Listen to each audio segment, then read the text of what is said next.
Good morning. Good morning to everyone. Good morning to the people of the Virgin Islands, and welcome to the Committee on Education and Workforce Development hearing. I just wanted to let the public know that we will be starting shortly.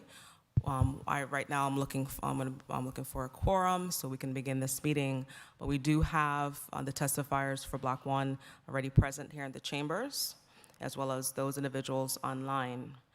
As a matter of just housekeeping, what I will ask and encourage is I continue to encourage the public as we start this meeting. There are documents for today's hearing that are available on the committee drive on the legislature's website, which is really important for you to check out so you can follow along the agenda, various documents for today's hearing. If you go to legvi.org and you go to committees, go to the Education and Workforce Development Committee folder, and there you'll find the items for today's hearing. I won't be able to begin without and just for public's information, you need 3 members of your committee in order to start a meeting. I have received different notices of tardiness and excuse, but what I want to emphasize is that it's important that we get started so that we can respect everyone's time and get this very important agenda today. So the Committee on Education and Workforce Development will stand in recess for approximately 5 minutes. There, I hope everyone will be ready, my colleagues will be in the wells, and we can get our meeting started today. I want to thank everyone, my staff, the central staff of this institution, to also the testifiers for their time and commitment, and we're going to have a great day today. I also at this time want to, yesterday was, and also we've had a series of persons who lost lives. Yesterday was the funeral of Glenn Webster. My former capacity with election system as a deputy supervisor, I knew Glenn Webster very well, board member, and so my condolences to his family, his friends, entire circle, and all those who've lost a loved one. As even today, learning of other situations that are violent occurring in our territory. And that's why it is really so ever important when we talk about education and everything, the importance of it. Let's do our best to prevent crime, but also in the case of healthcare, ensure that we do better for our people. The Committee on Education and Workforce Development stands in recess for 5 minutes.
Good morning, and we've come out of recess. Good morning for those of you just tuning in. Good morning to everybody, and welcome to the Committee on Education and Workforce Development. I want to go ahead and get started. I want to just first off, once again, just thank, understand, good morning to also to the listening viewing audience. Thank everyone. I want to thank the central staff, media, security facilities, so management, journal, Office Legal Counsel, I report everyone for their preparation for today's hearing, and also, once again, thank the testifiers for their time and participation in preparing for today's hearing. July is National Disability, so in this month we recognize a series of important recognitions. July is National Disability Independence Day, we'll be celebrating on this month. National Support for Public Education Day, National Parks and Recreation Month, National Minority Mental Health Awareness, International Alopecia Month for Women, Sarcoma Awareness Month, Social Wellness Month, Juvenile Arthritis Awareness, National Cleft and Craniofacial Awareness and Prevention Month, a time dedicated to health and wellness prevention. And we celebrate, my office staff and I and team, we celebrate this month, and we really, celebrate our health workers, our educators, because it's both, we have health and education matters this month to celebrate. And we thank all those in our communities for their notable achievements, which are often underscored. As we gather for today's hearing, parents in our community, we are definitely at a juncture, not just our parents, but just a wider community, administrators, facilitators, everyone involved in education, and just the wider public have questions about the quality of our schools' education, and concerns, of course, as we fast approach the reopening of schools. We still have unsafe buildings, of course, many years of decay. We're coming, and there are a lot of monies we've received, but certainly I'll put out that while we've received a lot of funding by way of federal dollars for school reconstruction, we are a ways away from the rebuilding of our schools. And there are more things slated to come. And I will say that in my capacity as the chairwoman of the Committee on Education and Workforce Development, I've tried and I'll continue to try to ensure that, and I believe so much in strategic planning. I believe in also implementation of plans, and that's why to this day, and I continue to ask for plans. Today's focus of today's hearing is specifically on, we're going to be hearing in block 1, the School Accountability Management Report. This report, by law, is compiled with the lead entity of the Virgin Islands Board of Education in collaboration with the Virgin Islands Department of Education. For those who are tuning in or who are maybe new to what is occurring today with respect to this plan, is that what we're doing today also occurred last year. This is an annual plan that is due to the legislature, which the Board of Education submits. The due date is June 15th, and certainly the board did, within relative time, submit the report to the legislature, which they did on July 1st. But the work began before the work of the board, the work of the department, certainly me as a senator engaging with the committee on school readiness. It is an ongoing process. Another report, not on the onus of the Board of Education, is in fact the dropout prevention plan that is to come from the Virgin Islands Department of Education. Because as we look at the expenditure of the latest grant for public education and to support the social wellness of our children, curriculum, and so forth, administration and the like, we have to actually have an actual plan. And to date, as we are now in July, the former Commissioner of Education, Barry Benjamin, did not produce a draft to the committee or the legislature of that plan. And I've been asking for that plan for several months dating back to last year. But be that as it may, the question is now, and I want to put out that I am putting out that the acting commissioner, Victor Somme, and I have already had a series of internal meetings, and we're going to move the department forward in collaboration with the executive and legislative branch the way it needs to move forward. As it relates to the education of our youth, it is my hope today that the legislature, the executive branch, or the people of the territory can be more informed by the Board of Education and the stakeholders in this particular plan, get some more information about some of the federal dollars that can be spent as our students return to school this year. And these concerns are not just from the parents about what's happening in the classroom, it's also about the concerns about the support for our teachers. The support they need to be able to run their class, to manage the class, that come by way of certainly the resources they need to teach.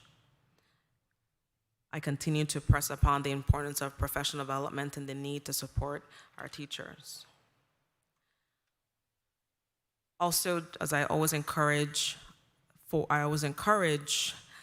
our listing of viewing audience to do, you can go ahead and you can turn to the documents for today's hearing so that you get the full information, that you get the agenda, that you get the plan, the report that the Board of Education submitted to the legislature, and other committee documents. And I've shared a number of times now the what's known as the American Rescue Plan for the Department of Education, the $137 million plan that addresses the portion of the administration of our schools. When we say administration, we're talking about curriculum and instruction.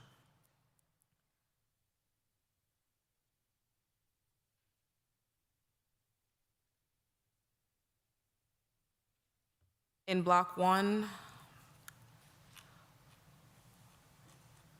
we're going to again focus in on the School Accountability Report, and that report is found in Title 17, Section 24. So if you can always go to the free search online and obtain that information.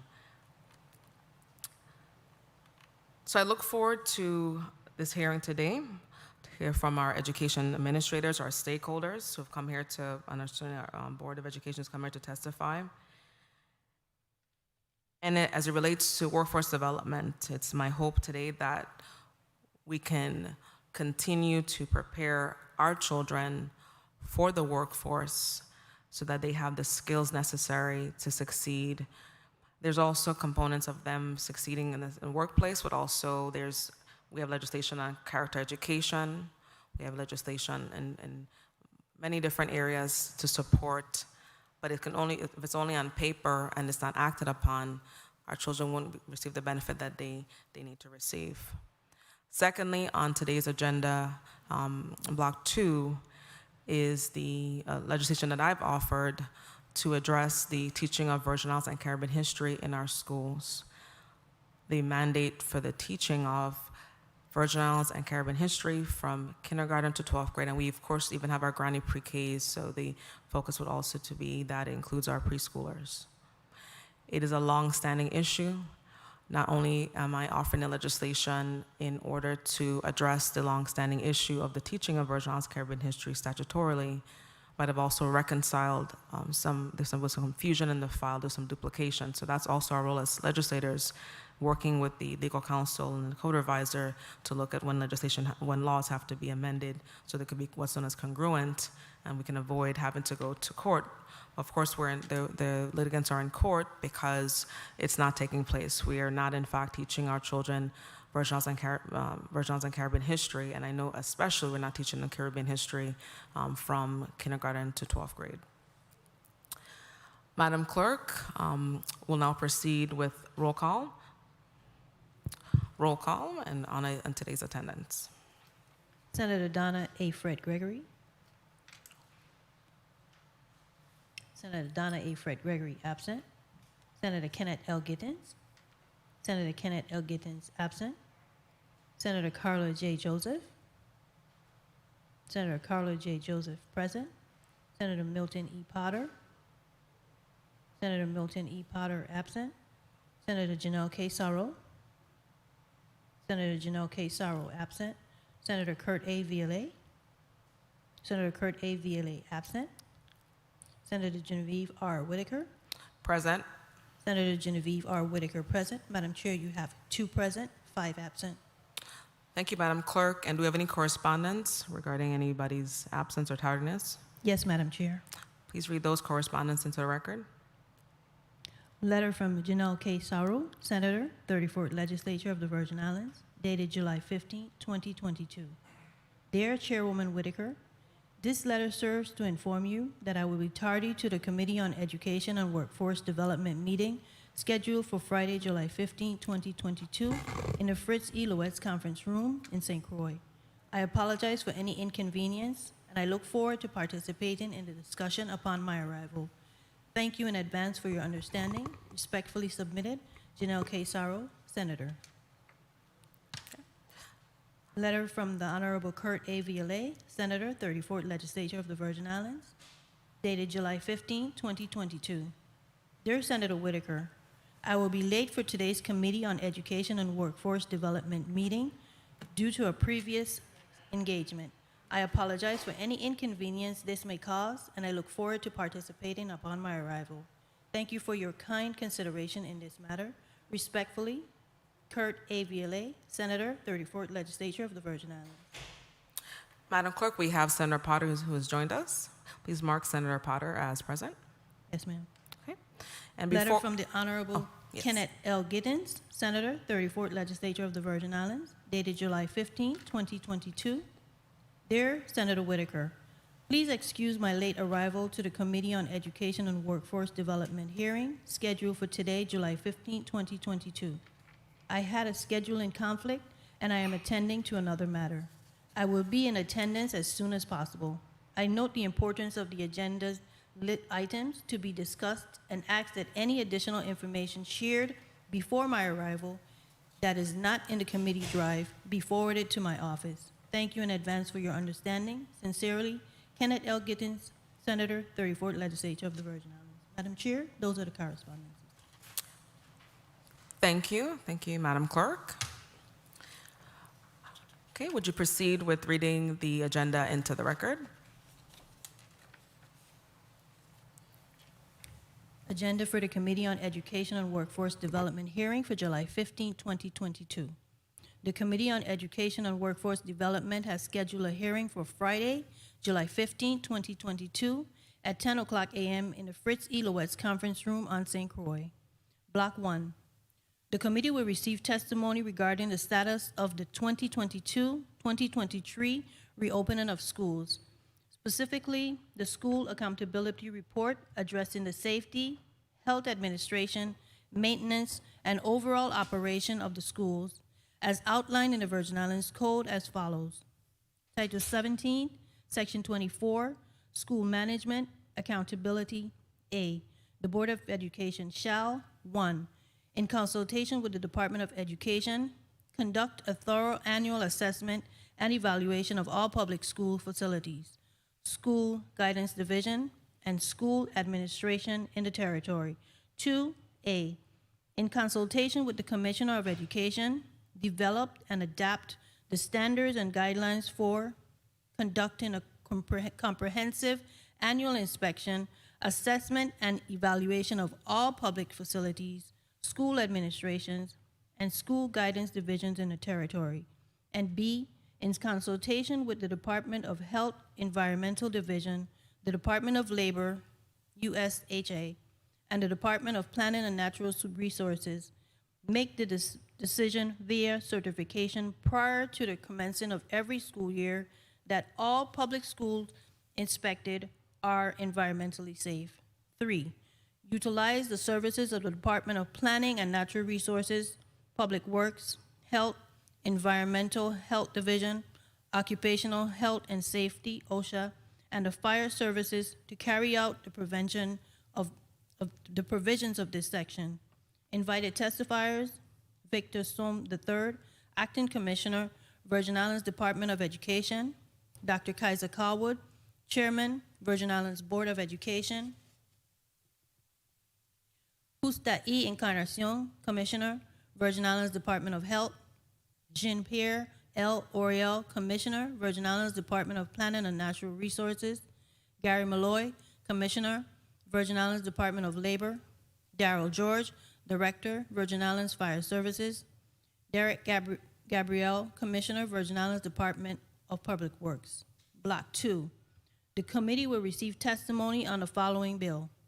Bill number 34-0238, an act amending Title 17, Virgin Islands Code, Chapter 5, Section 41C, relating to the courses of study in public schools, to require that the Virgin Islands and Caribbean history be taught specifically in kindergarten through 12th grade and for other purposes, sponsored by Senator Genevieve R. Whitaker.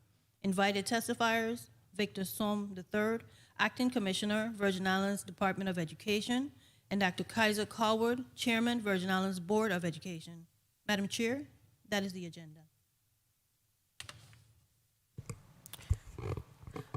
Thank you, Madam Clerk. Do we have any excuses for any of the testifiers in Block 1? If you can read those. Yes, Madam Chair. Thank you. You proceed to reading those into the record. Letter from Victor Somme III, Acting Commissioner of the Department of Education, dated July 11, 2022. Dear Senator Whitaker, I hope this correspondence finds you in good spirits.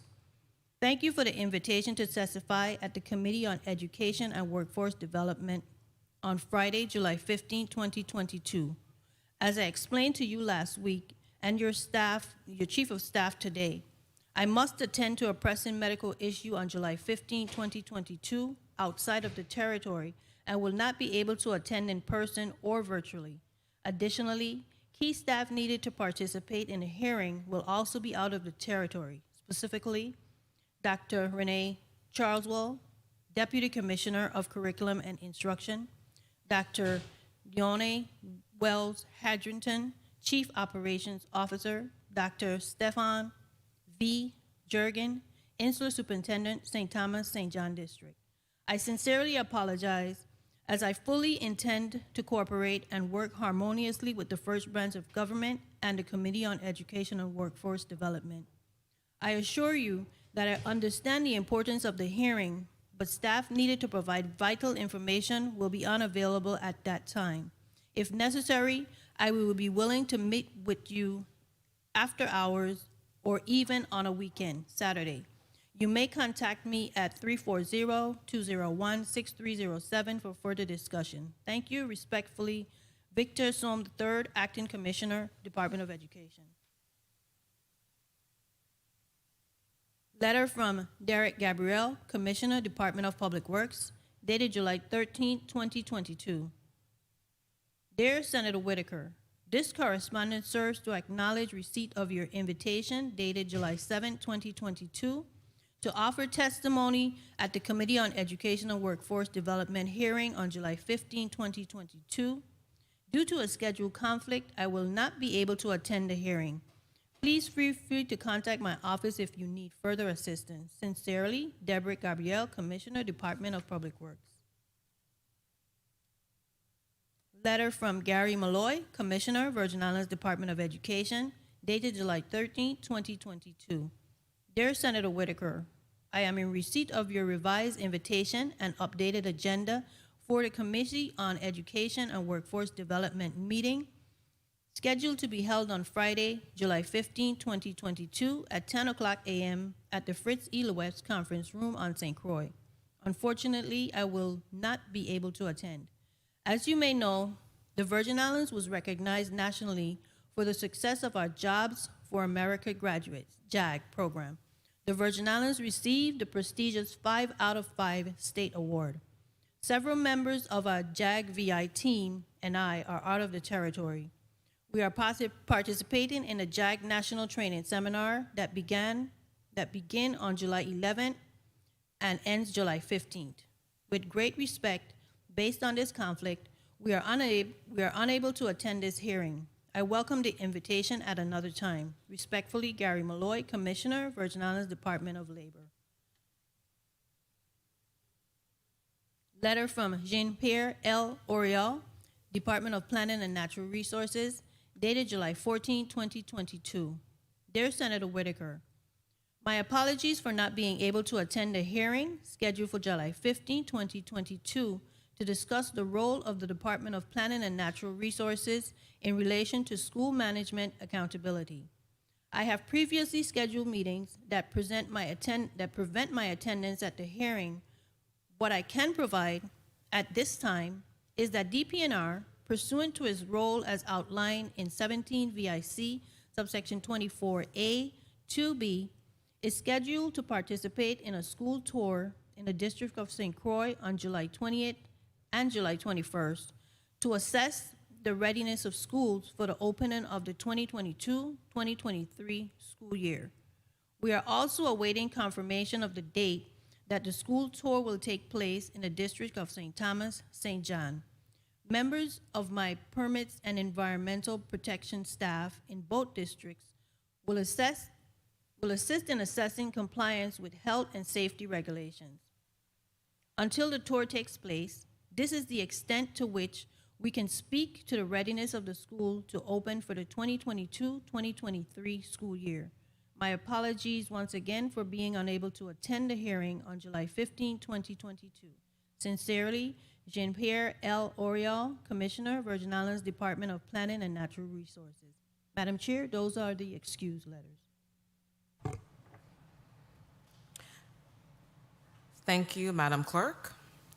At this time, I'm actually very excited to introduce my intern, Keon, Mr. John, so you can come into the, a little near me. Keon John. Keon John is a recent graduate of the Career and Technical Education Center as well as the St. Croix Educational Complex. And he's soon to be a freshman at the University of Houston in downtown, where Keon will study sports medicine as his backup plan for his desire to be a professional baseball player. He pursues that career if that does not formulate. Keon was born and raised on the lovely island of St. Croix, Virgin Islands, and he's currently, of course, with my office serving as an intern. And one of Keon's main goal is to get a higher education and also work to pursue his professional baseball career. And I can already say that Keon is doing a phenomenal job. He's already jumped into the constituent work and today's hearing. So Keon, again, thank you for all you're doing thus far and keep going. Proud of you. And okay, and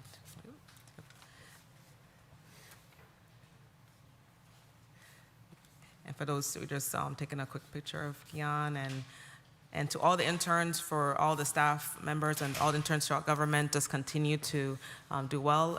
It's so much you can learn as an intern, and the experience, and they all contribute to all of our offices in meaningful ways. So thank you, Keon, and to all the interns as well. We're going to now, before we jump in onto today's hearing, I want to express for the public, just for their awareness, is how we got to today, and an important date as well. So we know that school is set to reopen August 8th. And the importance of today's hearing is to highlight, and I'm going to do this today because it's really important. It's very important that we do, in fact, do our best to have the information. The individuals in Block 1, again, the lead agencies is the Virgin Islands Board of Education.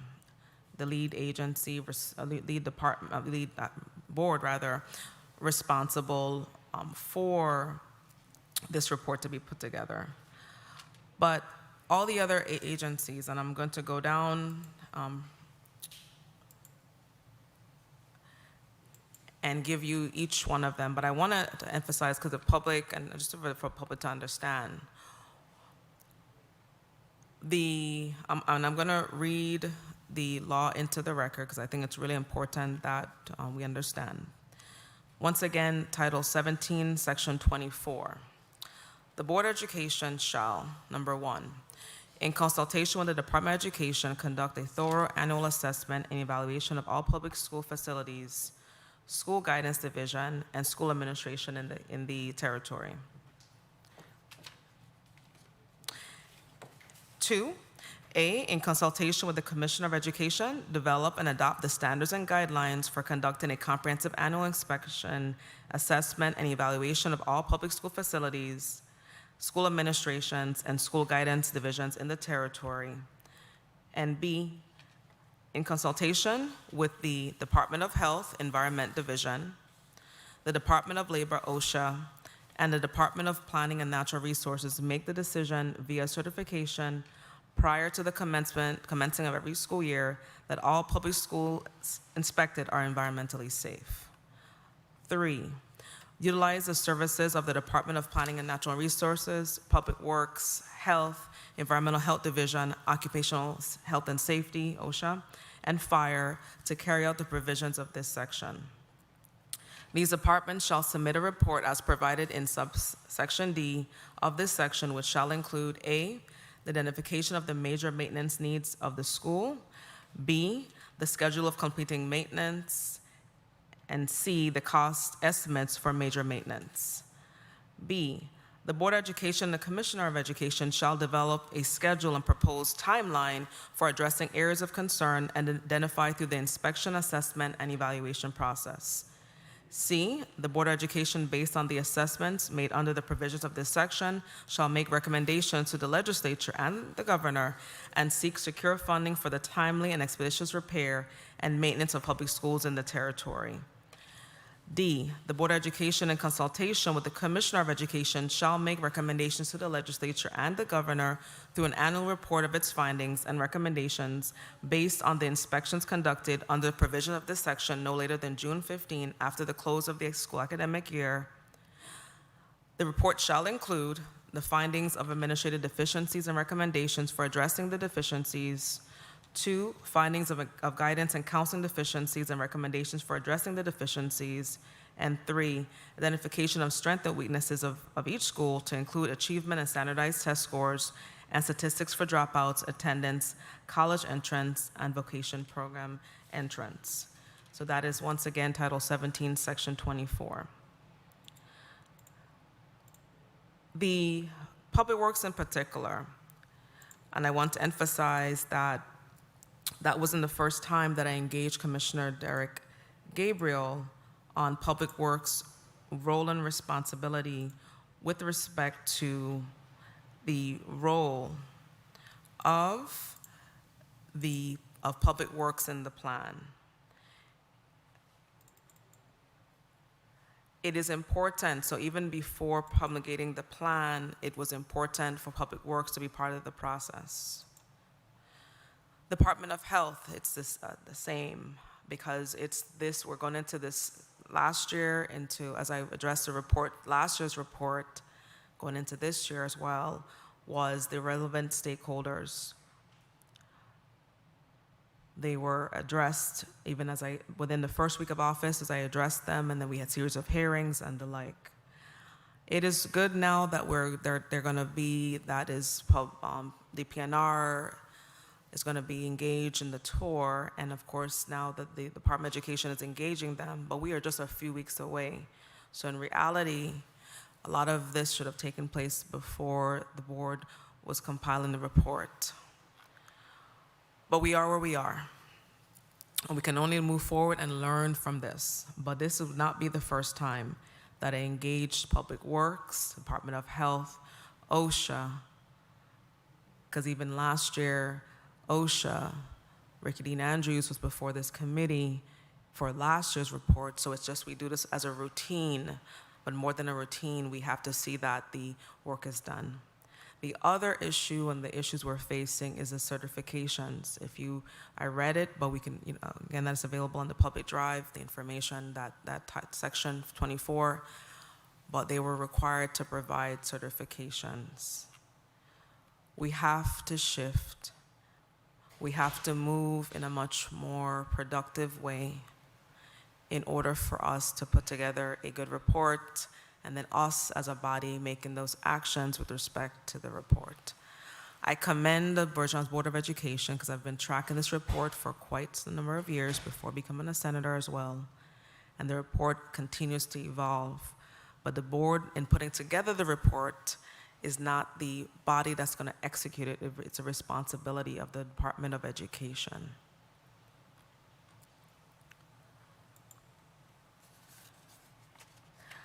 I'll make note, Madam Clerk, we have a tardy letter from Senate President Donna Fred Gregory, if you want to read that into the record.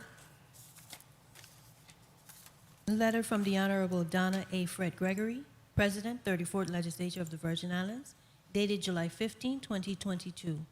Dear Chairperson Whitaker, please accept this letter as a formal notice of my late arrival to today's Committee on Education and Workforce Development meeting, which is scheduled to begin at 10 a.m. in the Fritz E. Loetz Conference Room on St. Croix. Please have all circulated documents placed on my desk for immediate review upon my arrival. Thank you for your consideration on this matter. Kind regards, Donna A. Fred Gregory, President, 34th Legislature of the Virgin Islands. Thank you, Madam Clerk. We'll now proceed with today's hearing. And we, just to note, I just want to make a special note that we have, at least I want to know, one of the testifiers has to leave at 12 o'clock. They did notify us ahead of time. So we're going to go ahead and proceed. I want to first off, for those who are in Block 1, please turn on your cameras. Those who are testifiers online. Thank you.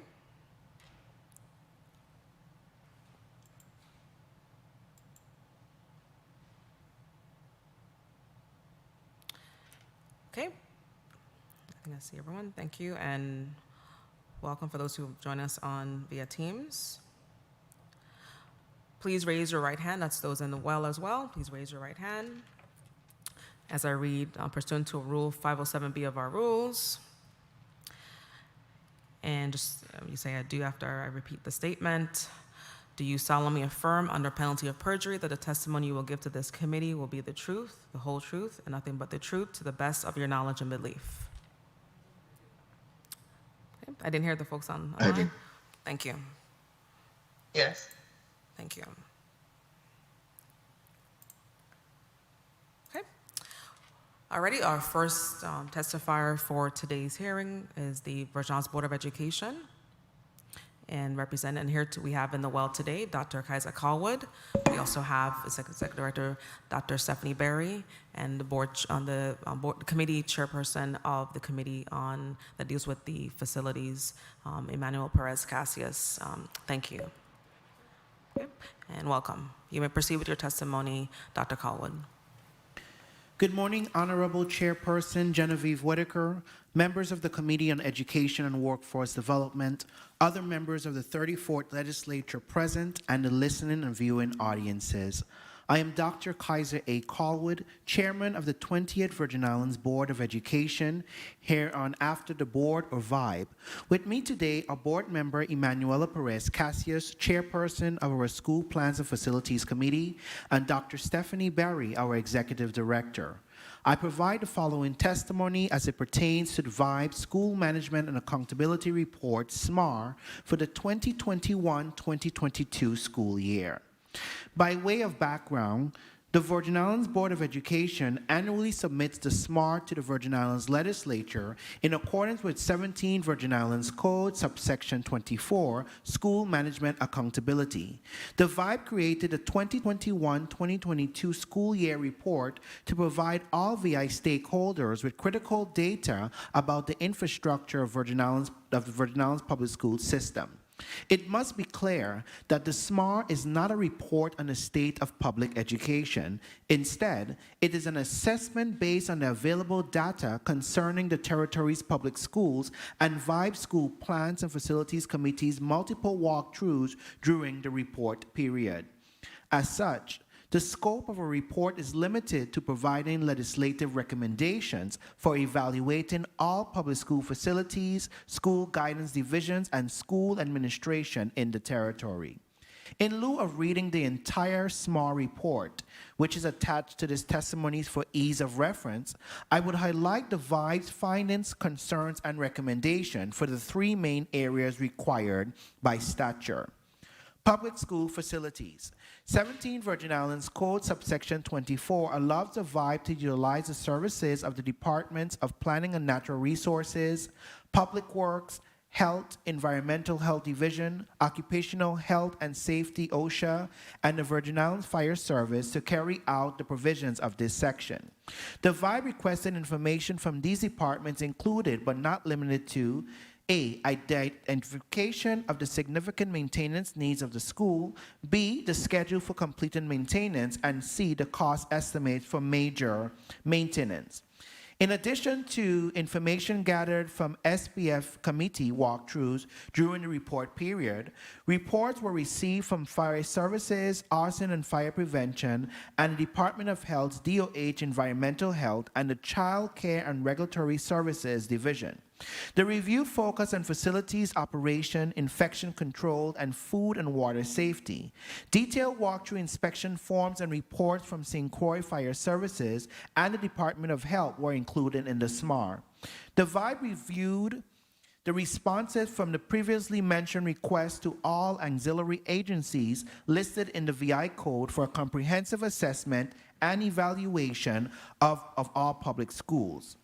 Tables 1 and 2 in the SMAR provide a high-level review from 2 of the 5 auxiliary agencies which responded. The VIBE will continue to follow up with the respective reporting agencies to receive a status on the non-compliance areas identified and the missing school. A, SPF walkthroughs.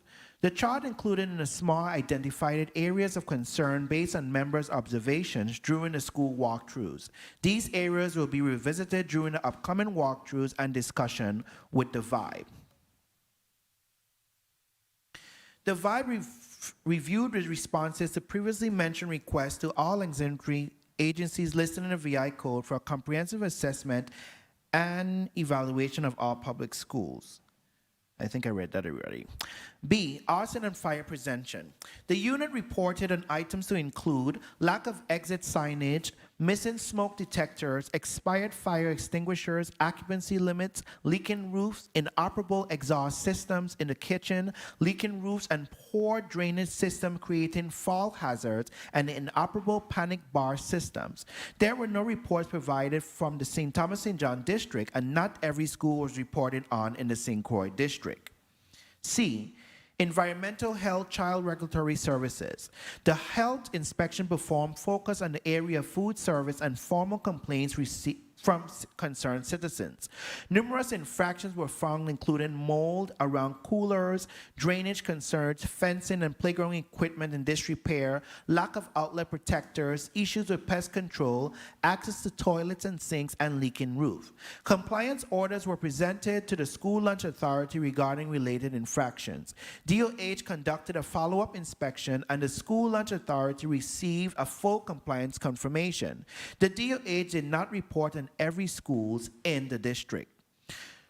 No other reporting agency compiled the VIBE's request in the St. Thomas, St. John, and St. Croix districts. The agencies included in the SMAR legislation must evaluate school readiness and deficiencies and prioritize their responsibilities to the public education system of the Virgin Islands.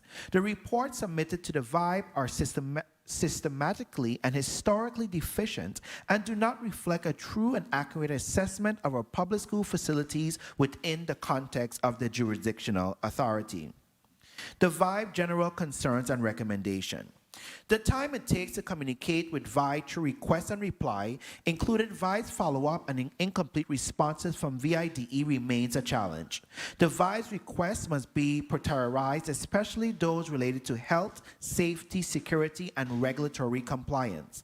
School principals and the VIBE's inability to monitor progress online tremendously affects accountability in monitoring and evaluating progress with repairs at each school site. The VIBE reported the implementation of an online maintenance system which should be accessible to all school site administrators. It is expected that this system will facilitate accurate responses to VIBE's requests for information regarding maintenance of school plants and facilities. There is no dedicated funding source or line item budget for maintaining sustainability. Unclear planning and agency expectations hamper maintenance implementation and project completion in both districts. The maintenance budget shortfalls regularly affect school facility maintenance projects and VIDE facilities upkeep and safety. The VIBE continues to support the establishment of a maintenance budget for each school in both districts. The consolidation of sites to house large numbers of students, staff, and faculty in schools are inadequate to safely accommodate large populations and impact modern, clean, and adequately equipped environments. There are no reports to confirm that there was a testing of air and water for each school site as required annually to be performed by the Department of Labor's Occupational Safety and Hazard Administration, OSHA, and the Department of Planning and Natural Resources, DPNR, per the VI Code. Therefore, environmental concerns remain unaddressed. Based on a review of the updates and maintenance project provided by Divide, there was no clear explanation for the reprogramming of federal funds once a project was deemed complete. Given the apparent backlog of projects without set completion dates, updated information regarding federal fund expenditures pursuant to 3 Virgin Islands Code, subsection 96A5, for school plans and facilities is needed on a consistent basis. There is no specific detailed rollout plan for the 2022 summer repairs for reopening the new school year. There is no dedicated plan for the upkeep of school equipment such as vehicles, air conditioners, kitchen, and vocational equipment. Inadequate number of maintenance staff in each district. For instance, we have 32 in the St. Croix district, 26 in the St. Thomas St. John district. Example, inefficient number of electricians, plumbers, and carpenters. Specific location for maintenance, warehouse, and office space are needed in the St. Thomas St. John district.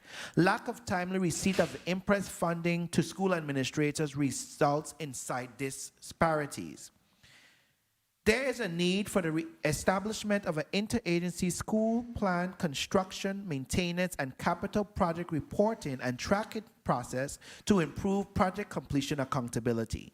Vast disparities in site upkeep between the districts could be addressed by establishing reporting processes. The St. Croix Central High School and the John H. Woodson Junior High School were reopened without VIBE certification in violation of 17 Virgin Islands Code subsection 24A to B.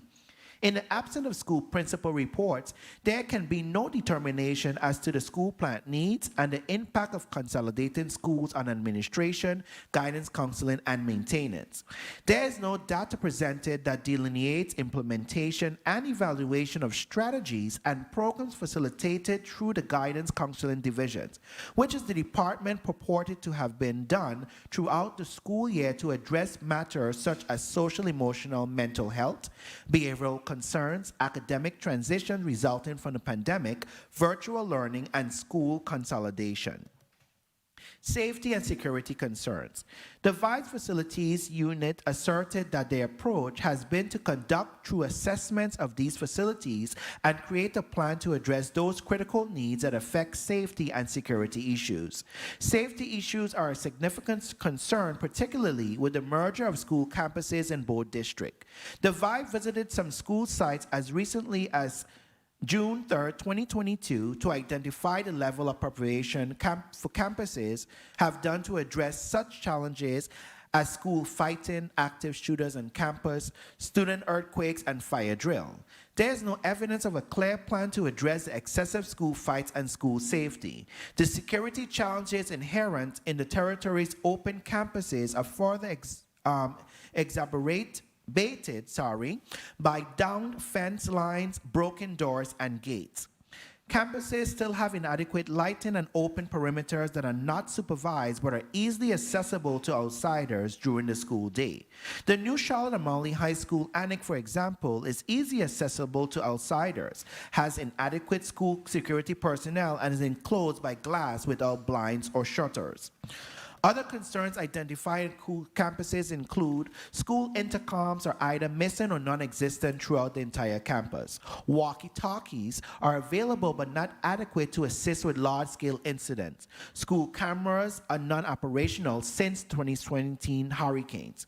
Inadequate number of school monitors, limited drill practices specifically for active shooter lockdowns and earthquakes. The emergency response plan is not posted on campuses nor accessible to school populations. The VIBE looks forward to receiving the requested update on the department school plans and facilities that includes updates on the most recent inspection completed and the timeline for implementation and completion of projects identified through the department's architectural and engineering consultants as high priority areas of concern. Maintenance priorities for the 2022-2023 school year, including the results of environmental and life and safety inspections, results from the safety and security tours, including the input provided by the Virgin Islands Fire Services, VI Police Department, both districts' Rescue and Emergency Medical Services Unit. Previously requested school crisis management plans utilized in the 2021-2022 school year, a requirement of VIBE's school-based comprehensive emergency response plan and drills. All school crisis management plans updated after the June 2022 safety and security tours. School Guidance Division. There is no doubt that the educational landscape has changed drastically, especially in the Virgin Islands, due to the global pandemic. The VIBE recognizes school guidance divisions are an essential part of supporting each student's attainment of his or her full potential. Unfortunately, there is very little data and or evaluation provided by the department on guidance division areas for all students. For example, efforts made during that report period to direct academic growth and vocational maturity. Special education students. In absence of data, the VIBE is unable to confirm the VID's assertions that they continue providing special education services to students during the report period. This includes a report from the special education professionals they identify as being responsible for executing tasks through various mediums that are linked to their caseload and based on each individual's child's individualized educational plan, IEP. Socio-emotional wellness programs for students and staff. There was no confirmation of the stated additional school counselors training required to meet the current and updated needs of VIDE students. The St. Croix District has adopted the Collaborative for Academic, Social, and Emotional Learning, CASEL framework, which lays out key district activities for high-quality systematic implementation of social and emotional learning, SEL, which is integral to the education and human development. The Thomas St. John District reported that its mental health wellness plan accomplished many of its goals within its three-part strategy: current, immediate, and long-term. Additionally, while far-reaching and well-articulated, VIBE has been unable to confirm the actual implementation of various school emotional learning, SEL, and specific academic objectives for each grade level, i.e., self-awareness, social awareness, relationship skills, self-management, and responsible decision-making. The VIBE was unable to observe and or confirm the school year 2021-2022 implementation of these programs. Pass rate dropout. No data was available for the entire report period regarding student pass-fail rate. The VIBE was able to discuss in detail the reports provided by VIDE on the day of the meeting. VIDE's reported pass-fail rate in the first semester showed that 7th grade level had the lowest passing rate of 61.1%, and 1st grade level had the highest of 88.5%. Female students were reported a slightly higher pass rate, 78.8%, than male students, 73.5%. No information was provided on the dropout rate for the reporting period to compare to the data provided earlier this year regarding prior school years. Furthermore, the VIBE did not receive a response to its request for an analysis of these findings based on VIBE's evaluation of the data presented and any corrective measures implemented or that will be implemented to decrease the dropout rate. The VIBE also requested information on possible reasons for dropout rates above 3 be provided if available. School administration. The ultimate goal of both the VIBE and VIDE is to deliver a quality educational experience for all students, teachers, and administration. Principal reports details include school staffing, guidance information including special education and early childhood programming, school site maintenance, the status of regular and hazard drills, confirmation of safe working conditions, and reported incidents. These reports should also include challenges or deficiencies and school improvement plans for the upcoming school year. In September 2021, school administrators through the commissioner were required to submit principal reports to VIBE after the end of the first marking period. During the walkthrough, administrators confirmed all reports were completed. Unfortunately, despite repeated requests for these reports, none were received prior to the completion of the SMAR. High School Transformation Plan. As reported in the SMAR, the VIBE provided VIBE with information on plans for major changes to take place in all 4 high schools in the upcoming school year. The board immediately provided its concerns, including the implementation of flexible schedule formats in the absence of adequate staffing and given short implementation turnaround time once the final plan is completed. Lack of data, research, and/or evaluation of 1. The hybrid approach currently in place in SY 2021-2022 and how said data guides the proposed approach for the SY 2022-2023 include timeline for implementation, promotion/retention data. For example, what are recurring teams associated with the 9th grade retention rate of almost 50%, and how is this data used to guide the new plan, including support services? Alternative strategies the department has used to address root causes of low performance as shown in the slide shared.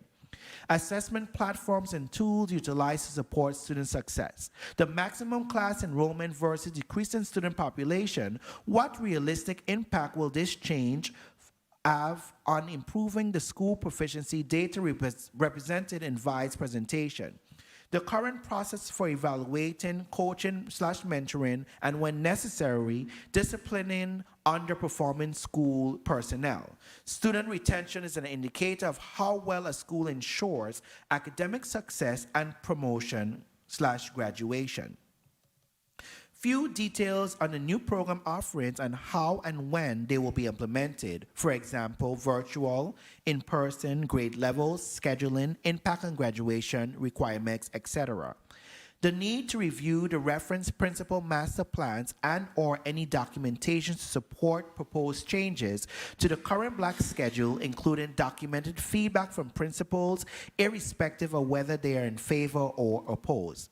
The VIBE needs to review a complete and detailed high school transformation plan to be implemented in the upcoming school year with targeted strategies to address student achievement. For example, smarter balance assessments. More than 70 students have been performing below proficiency expectation in ELA and over 80% in math for years, and specific measures being implemented to address deficiency as revealed in the data they presented.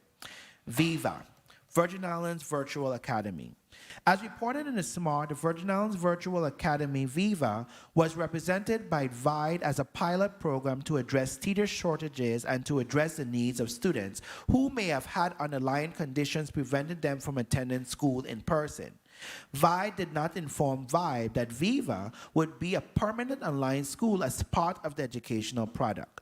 On June 7, 2022, the VIDE discussed VIVA with the VIBE's Professional Staff and Higher Education Committee, along with other members of the governing board. The overarching concern is that VIVA will continue with many concerns left unaddressed by VIDE. Concerns.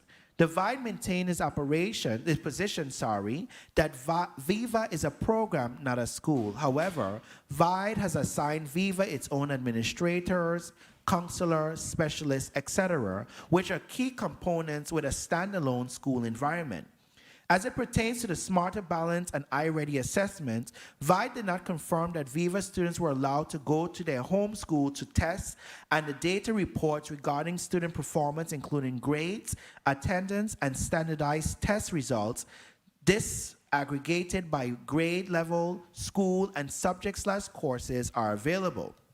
Confirmation from school-based principals that Viva vendor collaborated with them to build Viva student schedules and disseminate them to students. There has been no submission of the following important pieces of information on Viva: principals and school counselors' year-end reports for both districts, information regarding students who regain access to their home school schedule upon completion of a semester in the Viva program and before the end of the year, the VIDE's Viva personnel's tool used to perform virtual observations, copies and results of students and parent opinion surveys, evaluation of all Viva students, submission of data that confirms compliance with existing curriculum and standards utilized by school students attending prior to Viva, or submission of the actual curriculum and standards utilized by Viva vendor. The target date for upcoming summer projects to align Converse and Power School. Explanation as to how students enrolled in Viva will meet the physical education requirement for graduation. Submission of the complete plan for elementary inclusion, since the department indicated that Viva would expand to include students in K-12 grades. Clear plan for completion of VI history requirements by the 35 Viva instructors recently conditionally certified by the VIBE, and for ensuring that all online teachers hired by Proximity Learning contractor are certified and teaching in the area of certification.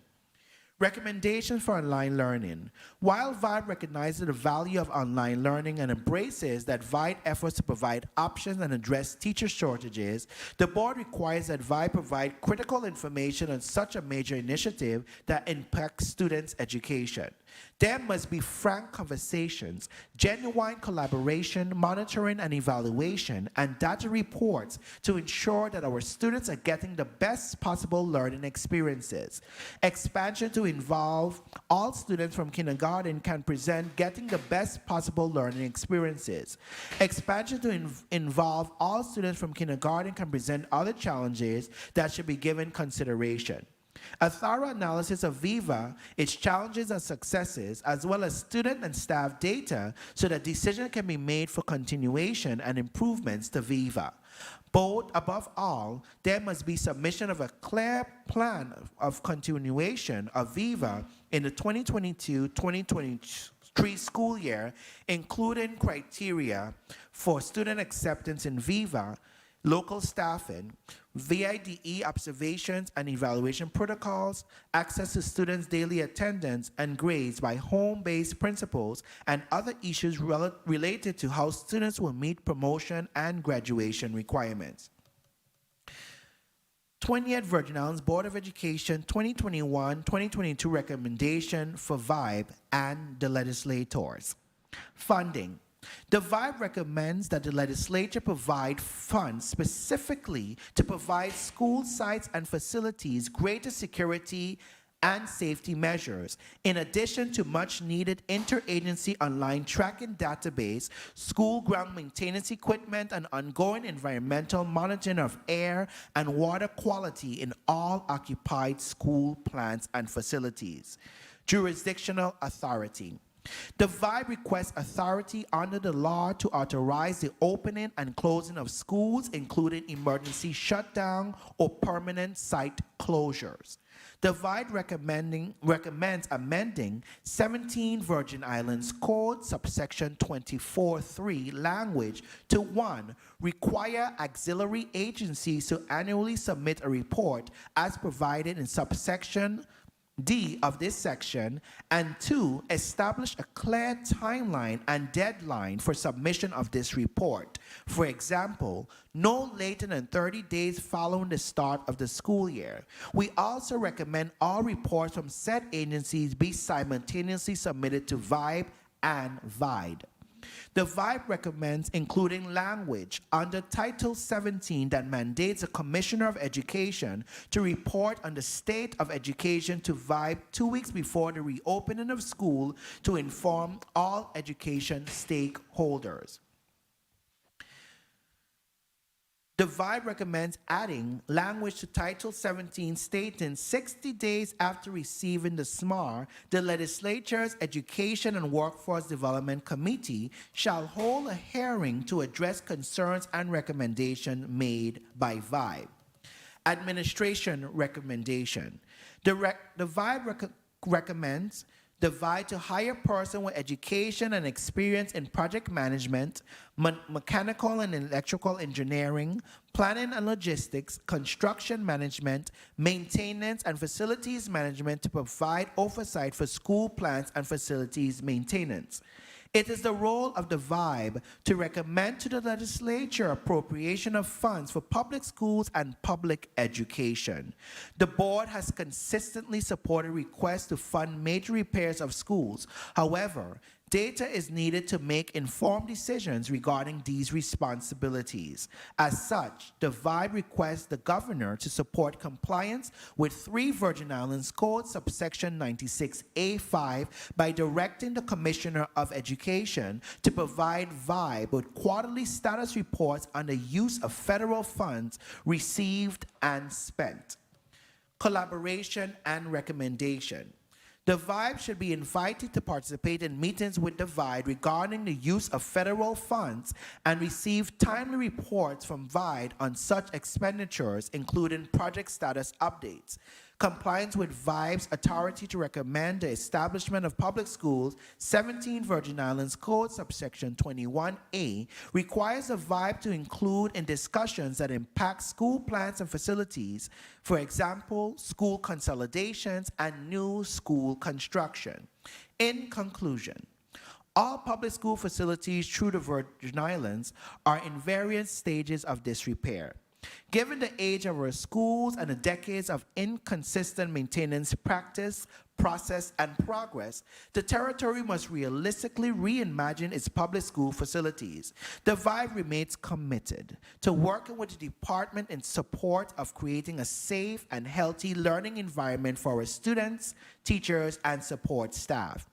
The SMAR highlights the information collected through the 2021 school year and reflects the dedicated work of the VIBE, specifically School Plans and Facilities Committee chaired by Emanuela Perez Casillas, to conduct multiple and thorough site visits of the territory's public school.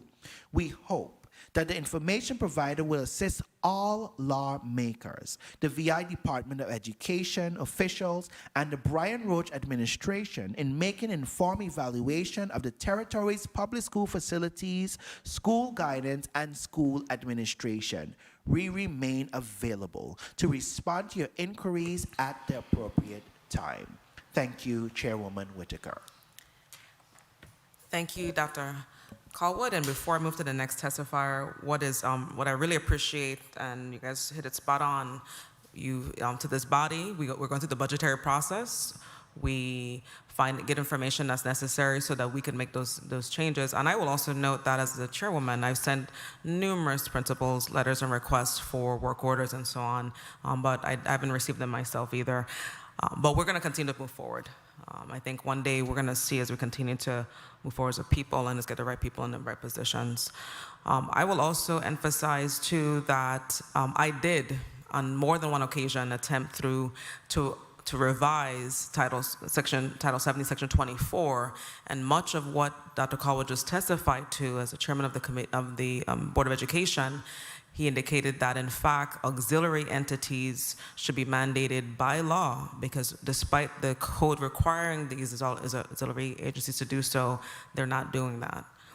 We now move on to our next testifier. We have Assistant Commissioner Sims, who's here in the Commissioner Husa Encarnacion's stead. Thank you and welcome, and you may proceed with your testimony. On behalf of the Department of Health.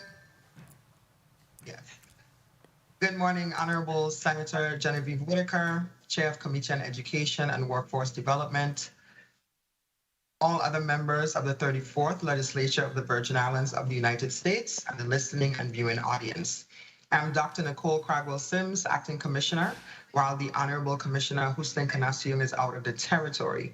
I have with me today Deputy Commissioner Hadia Charles, our legal counsel, Marquise Taylor-Jones, and Director Wanson Harris of the Environmental Health Division.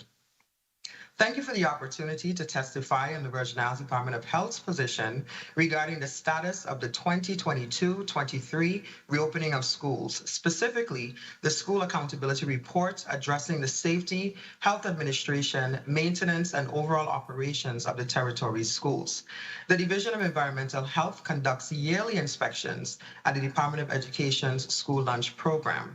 These inspections ensure the safe consumption of food served to students, best practices to prevent foodborne illnesses, and act as an intervention to outbreaks. While foodborne illness outbreaks are rare, unfortunately, they can still occur. In the United States, between 2009 and 2015, the Center for Disease Control and Prevention received reports of over 5,000 foodborne disease outbreaks, making thorough inspections of this magnitude essential. There are 5 major risk factors related to foodborne illnesses and employees' behaviors and preparation practices, to include improper holding temperatures, inadequate cooking, contaminated equipment, food from unsafe sources, and poor personal hygiene.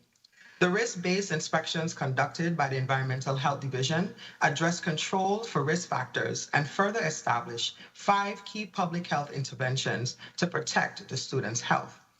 These interventions include demonstration of knowledge, employee health controls, controlling hands as a vehicle to contamination, time and temperature parameters for controlling pathogens, and advisory. It is a shared responsibility of the Department of Health and the Virgin Islands Department of Education to ensure that food provided to the students is safe and does not become a vehicle in a disease outbreak or in the transmission of communicable disease. The shared responsibility is extended to ensuring that student expectations are met and that food is pure, prepared in a clean environment, and ethically presented. Inspections conducted by staff must align with FDA food code as written to ensure the cafeteria and feeding area is safe.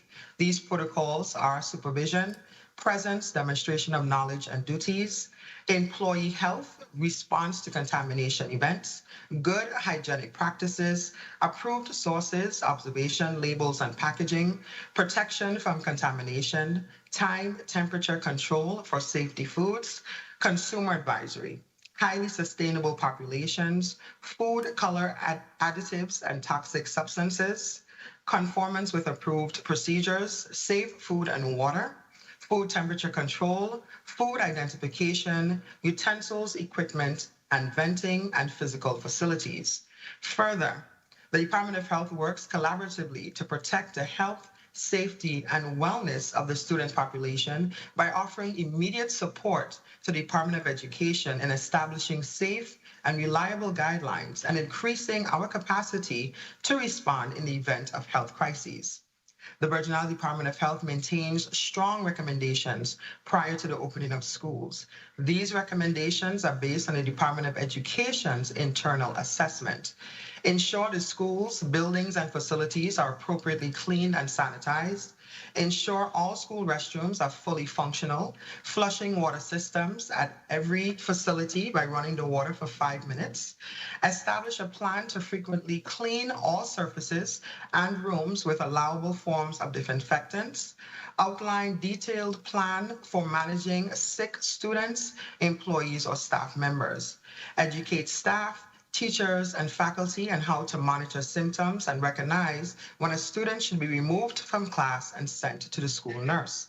Maintain a supply of hand sanitizers, PPE or personal protective equipment, and soap for emergency use, and create and post signage that reinforce and teach good hygiene measures. Though the risk of COVID-19 from touch is low, high-touch surfaces within the school setting, doors, handles, refrigerator handles, desks, chairs, etc., must be cleaned at least twice daily. Surfaces in contact with all food, to include dishes, countertops, utensils, and tables, must be washed, rinsed, and sanitized as outlined in the Virgin Islands Department of Health guidance. The Department Division of Environmental Health will continue to fulfill its regulatory responsibilities, which include education and training of the staff at the VIDE, or Virgin Islands Department of Education, to ensure safe food practices. As always, we would like to thank the Virgin Islands Department of Health staff, and in particular the staff at our Environmental Health Division, who continue to work towards a healthy community. In conclusion, Senator Whitaker, the Department of Health is committed to reducing health risk, increasing access to quality health care, and enforcing health standards. We're also very much willing and looking forward to continued collaboration and communication with the members of the 34th Legislature. We thank you for your support and continue our efforts in working collaboratively. I welcome the opportunity to respond to any questions you may have. Thank you, Assistant Commissioner Sims, for your testimony. And we will now, you're also there along with, do you have anybody else who's going to be testifying along with you for the Department of Health in today's hearing? I do have on the call with me, yes, Senator, I do have Deputy Commissioner Hadia Charles. I have our legal counsel, Ms. Marquise Taylor-Jones, and the Director of Environmental Health, Mr. Wanston Harris. Thank you. We'll now move on to the fire services as represented by Assistant Director Antonio Stevens on behalf of Director Darrell George. You may proceed, Assistant Director Stevens, with your testimony.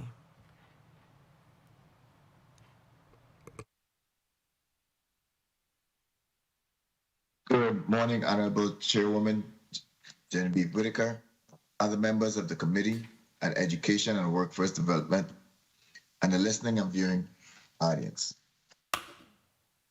I am Antonio Stevens, the Assistant Director of the Virgin Islands Fire Service and Medical Services. I appear before you today to provide testimony on the role of this service in the annual assessment and evaluation of the public schools facilities. Title 17, Section 24 of the Virgin Islands Code tasks the Virgin Islands Board of Education with conducting yearly assessments and evaluations of the schools with the assistance of several other agencies to include the fire service. Pursuant to this law, upon request by the board, we conducted fire and life safety inspections at the school's facilities and submitted reports with the findings. These inspections were conducted in accordance with Title 23, Chapter 9 of the Virgin Islands Code, which establishes the territory's fire prevention code and the National Fire Protection Agency codes adopted and adhered to by this service.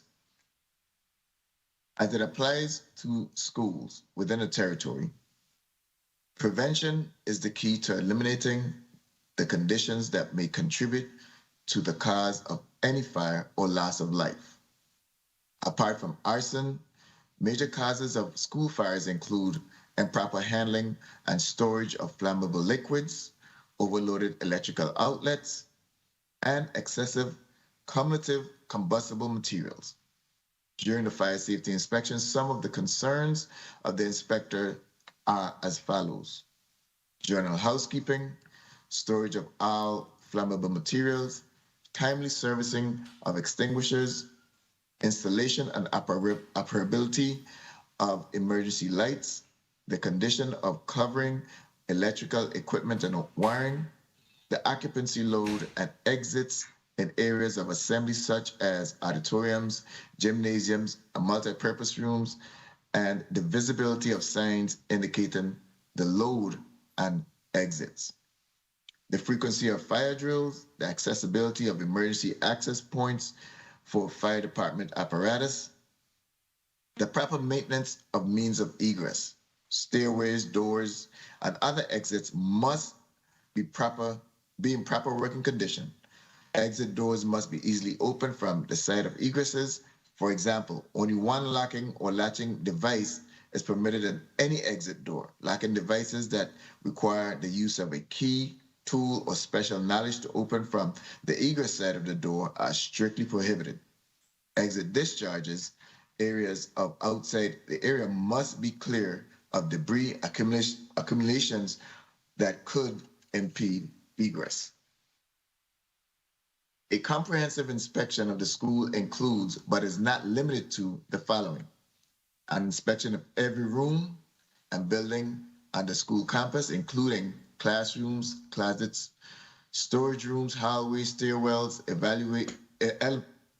elevators, offices, kitchens, restrooms, HVAC units, boiler rooms, and electrical rooms. A check of all outbuildings, bleachers, and the campus grounds, including the review of maintenance records for fire hydrants, fire department connections, a check of critical life safety systems such as fire alarms, sprinkler systems, and a review of their test reports. A review of the school fire logs and the school's emergency plan, a check of all exits, the means of egress to ensure that they are clear and accessible, and all emergency systems and devices are operational. When possible, these inspections are conducted jointly with the school safety representative or an administrator. A representative of the school is immediately made aware of any deficiencies or fire code violations. A written inspection report containing a plan of action and schedule for corrections is sent to the school administrator and the Department of Education. We at VIFEMS take this responsibility seriously. Assessing the Territory School remains committed to assisting the Virgin Islands Department of Education, keeping the learning environment safe. Senator, I stand ready to answer any questions you may have. Thank you. Thank you, Assistant Director Stevens. We're going to now, before we proceed to round of questions, I'm just going to take a very brief 2-minute break, and then we're going to proceed with our first round of questions. The Committee on Education and Workforce Development stands in recess for 2 minutes.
The Committee on Education and Workforce Development is now back on the record. We're out of recess. We're going to proceed. Oh, I want to just make a note. Hold on, we have to hold tight. Committee on Education and Workforce Development stands in recess for 1 minute.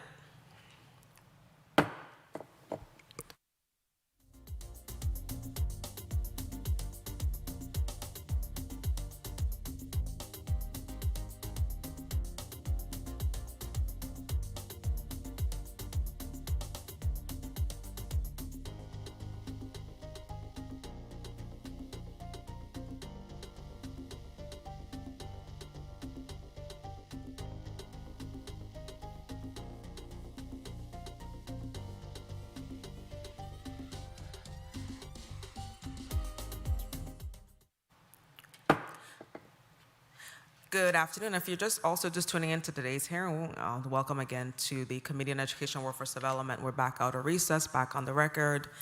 We're going to proceed we're going to do 7 minutes of questioning. And our first, over there on St. Thomas, Senator Carla Joseph, you may proceed with your questions. Good afternoon. Thank you so much, Madam Chair, and a pleasant good day to you and to our colleagues, as well as the people of the Virgin Islands, and to the testifiers today. I want to just commend the testifiers who came today prepared to answer questions and to make their presentation. I, for one, deeply appreciate that you made some time to be here with us and to have a discussion, and you found it important and critical to appear and to do your work as you are called to do by law. So I really want to commend you for that. I would start out my questioning with the Board of Education. First of all, again, I want to commend the Board of Education. I think you're doing an awesome job, a really stellar job in keeping up with a lot of these assessments that you are charged with in our code to perform. And you see the seriousness of providing this information to the legislature as you are mandated and required to do by law. And I also want to commend the chair of the Committee on Facilities, her name is Miss Emanuela Perez Casillas, for doing a really good job on getting these assessments done so that we could really see what is happening and something is written and articulated and memorialized in print on your efforts to do this work, because it takes a lot of effort, I know, and to get all the persons and stakeholders at the table to perform and do their due diligence and the work that is required. So let me just start off with the Board of Education. Dr. Callwood, I wanted to ask you, when were these assessments done? What time frame did you do the assessment to produce the actual 2021-2022 school management accountability report? So these Because it's really thorough. Go ahead. These assessments would have begun from last school year. School year usually begins in September all the way up to May when it's out. Okay, so it's an ongoing process with you, and you have conversations with all the stakeholders, correct? That's correct. So we continue. So this is a report that we do every year. So we're getting ready to prepare for the new one for this upcoming school year. Very well. Very well. I noted that you were missing some reports from your partner agencies who are also mandated to provide reports. Who did not submit you any report? Based on the report criteria, I believe the Department of Public Works, we didn't get none from the Department of Planning and Natural Resources, and as well as OSHA.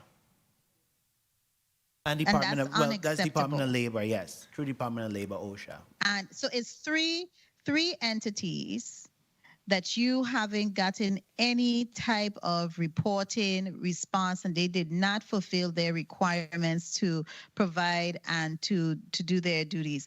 I also noted you mentioned, and I'm on page 4 of your testimony, you indicated that there were no reports, page 4B, there were no reports provided for the St. Thomas St. John district, and not every school was reported on in the St. Croix district. This is for the fire.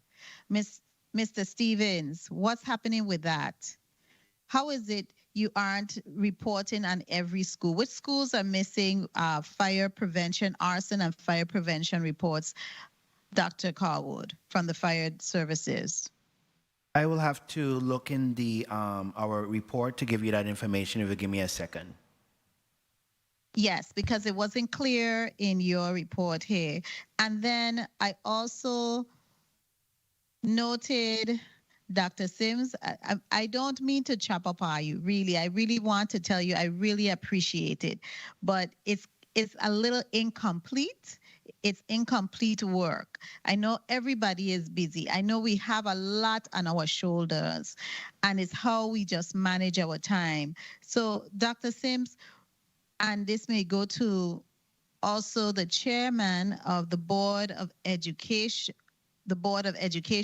which reports did you it stated here in C as well on page 4, the Department of Health did not report on every school in the districts. And especially, let me let you know, Dr. Sims, we had a major issue here in the St. Thomas, St. John districts. And I'm sure you're aware that there was an occasion where we had teachers, paraprofessionals striking outside of the legislative building. This was a couple months back. And they were talking specifically about the conditions of the cafeteria, as well as the conditions of the school lunch program. It's imperative. I know, I believe, Ms. Sims, you graduated from a local public high school. Dr. Sims? I did, yeah, Charlotte O'Malley. Yes, and I'm sure it's painful to you to see all of these findings and where we are right now with the state of education, because you have some level of onus and you have a chicken hawk pride in your schools and how you were educated here in the Virgin Islands, and you're staying here to provide the services that are needed to uplift our people, your people. And so it's disheartening for me when I look at reports and I'm seeing incomplete, because I know from Charlotte O'Malley High School, they didn't turn out any persons who are incomplete. And so sending in an incomplete report. So tell us, Dr. Sims or Dr. Callwood, where are we with getting these reports completed? Well, I could respond in terms of your question regarding what reports weren't received from fire or the Department of Health. When you're ready, let me know. Kindly, okay, tell us, run it down for us now, Dr. Callwood. You got your information? So for fire service in the St. Croix district, we didn't receive any information. Go ahead. You may proceed on the chair's time. Madam Chair? Yes, you may proceed on the chair's time. We didn't receive any information for Paul B. Loskin, pre-K through 8, for fire Lumaco, K through 6, Ricardo Richards, K through 6. We didn't receive one for Alfredo Andrews, John H. Woodson, Eulalie Rivera. And then, of course, in St. Thomas, Lockett Elementary School, LF Muller Elementary School, Joseph Gomez, Charlotte O'Malley High School, Bertha C. Bochelta, and Joseph Sibley. For the environmental health, in the St. Croix... Don't go too far. Okay, I'm sorry. Dr. Callwood, wait for me. Okay. Wait for me. I'm sorry. Now, you didn't mention St. John at all. You received any for St. John? No. We didn't receive anything from fire for St. John either. No. Okay, continue. For environmental health, we didn't receive information for Alfredo Andrews, John H. Woodson, and St. Croix, Eula Rivera, and Claudio Marco. Okay, thank you. Madam Chair, I just want to wrap up because I think you equated 7 minutes, and I think it's too less a time. I'm hoping that we'll have a second round because I do have a significant amount of questions to ask the Board of Education as well as Fire and Health, because I would like to follow up and ask them really when are they going to do these inspections, or is it going to be for this school year? Mr. Antonio Stevens. Hi, good morning. Well, good afternoon.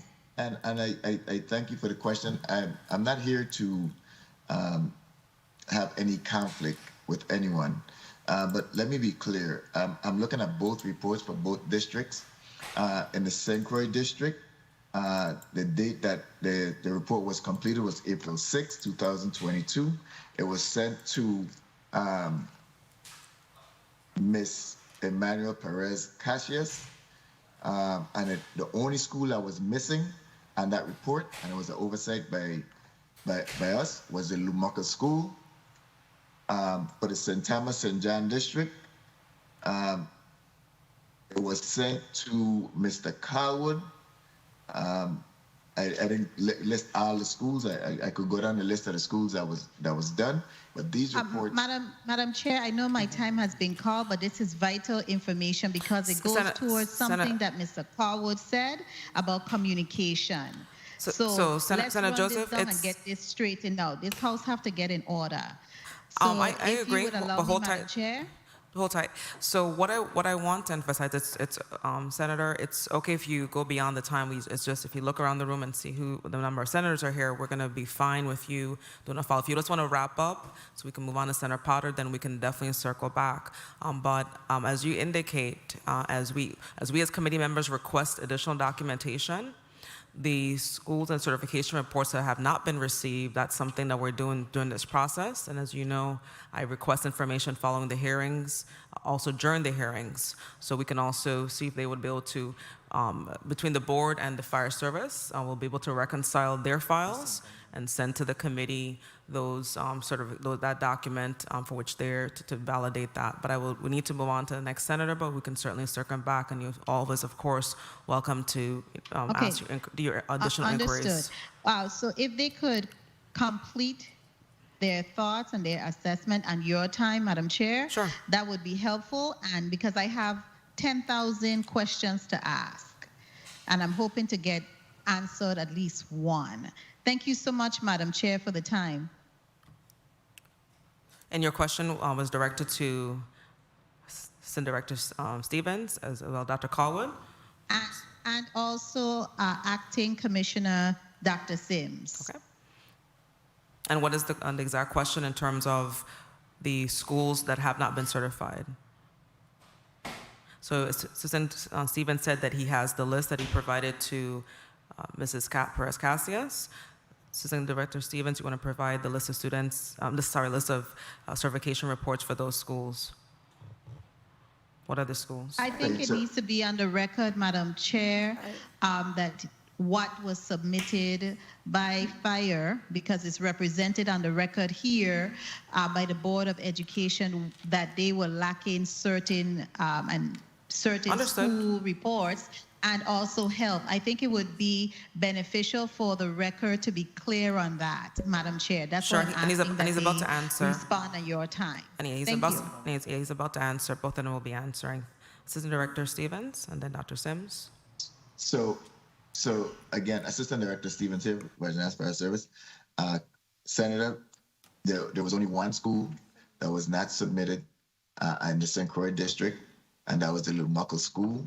Might have been an oversight or just not on the report, but and then in the St. Thomas St. John district, the list of schools: the Lockhart Elementary School, the Cancrine High School, Joseph Gomez Elementary School, Alamala Elementary School, the Jane E. Tuitt Elementary School, the Beretta C. Bashelti Junior High School, the Joseph Sibley Elementary School, the Joseph Sibley Monroe Annex, and the Ivan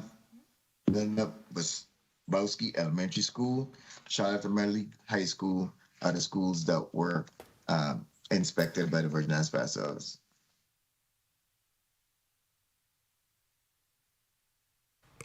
I didn't hear you say Eudora Keene in the St. Thomas district.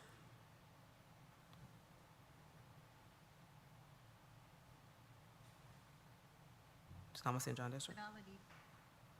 But instead of this gap of time, what I would just ask to you, Assistant Director Stevens, if you can send to the committee, you can certainly respond to my Chief of Staff, and you can get that rectified and also part of today's official record. Dr. Sims, if you just a follow-up regarding the Department of Health's submissions to the Board of Education. Sure, Dr. Nicole Cragwell-Sims, Acting Commissioner, Department of Health. So the Environmental Health Division for the Department of Health's responsibility is to do food inspection. And for those schools that appear to be missing or no report submitted, that is because they've indicated to us that they were not providing food service. So all schools were inspected from a COVID crisis, health crisis standpoint, and the schools that indicated that they were not doing food or handling food are the ones that were not inspected, because all of our reports dovetail the Department of Education's internal report. And my director is here as well. If you have any detailed questions relative to that, Director Harris is also available to respond to those. Thank you. Senator Joseph, any other follow-up to that? Then we'll move on to Senator Potter. I'll wait. Okay. Madam Chair, I will wait my next round because we have other senators who are here as well. Thank you. Thank you, Senator Joseph. Senator Potter, you may proceed for your questions. And I also want to recognize at this time, if I am seeing clearly, Senate President Donna Fred Gregory, welcome. Good afternoon. Senator Potter, you may proceed with your questions.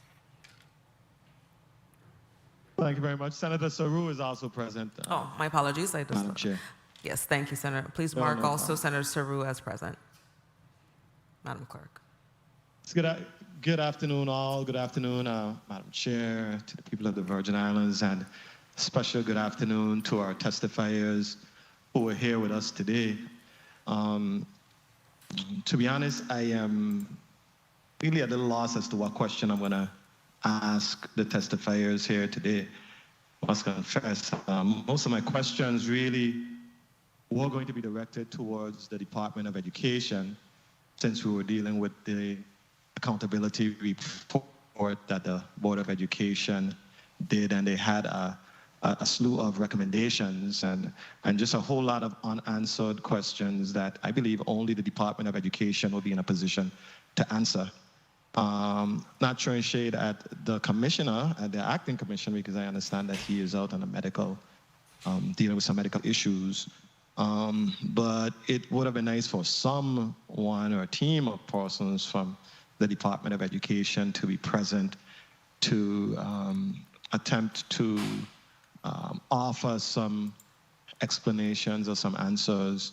I mean, we are on the eve of a new school year, and to be honest, and I want to ask Dr. Callwood this question, just from hearing and reading the report and reading the summary and the recommendations, if I were grading the Department of Education with respect to our schools and the physical plant of our schools and the readiness to accept our young people for the 2021-2022 school year, the grade would not be a good one. So I would love to, it probably, I don't know, I think it would be a D at best. And it is something that should concern all of us. And I am just, you know, a little unsure as to what questions to ask. But Dr. Callwood, I'm gonna start with you, since I know the Board of Education, the primary authors of the report, and you're the one, you and the folks at VIBE were on the ground assessing the conditions of our schools. And just right off the bat, what jumps out to you as your biggest concern with respect to the condition of our schools and their readiness to accept our students for the upcoming school year? Well, what jumped out for us will be immediately the safety and security concerns of our campuses, in addition to many of the environmental health concerns, to ensure that our students are in a comfortable setting for a safe learning environment and a safe space. In terms of, I know you made a comment about the stuff that was in the report, but of course, absence of information receiving from the respective agencies, hence why the report will paint a particular picture. If we were able to get all the documentation and put it together, maybe a different picture would have been painted. So I would say the absence of the information, not getting from the agencies or on time, or if they have it and it didn't come through directly to us, of course, the report is due at a certain time and we can't be just waiting. But however, in our wisdom, through the executive director, I know I harass her sometimes, but she very good with following up and following through and reminding you. Very, very, very good with that. That is excellent. And I know, so really and truly, the question really is, we've asked the Department of Education to provide feedback on certain aspects of the report, but you have been unable to receive timely responses. So hearing that maybe the conditions of the school might be better than we might think, but the fact is that we don't have we haven't received the feedback from the Department of Education, so it just leaves more questions than answers. I know that the Board of Education is statutorily required to develop a schedule and propose timelines for addressing the concerns identified in the inspection and assessment and evaluation process. Has there been any timelines discussed with the Department of Education regarding timelines for addressing concerns? I mean, has there been any sort of high-level discussions with the Department of Education on anything relative to addressing some of our most pressing concerns?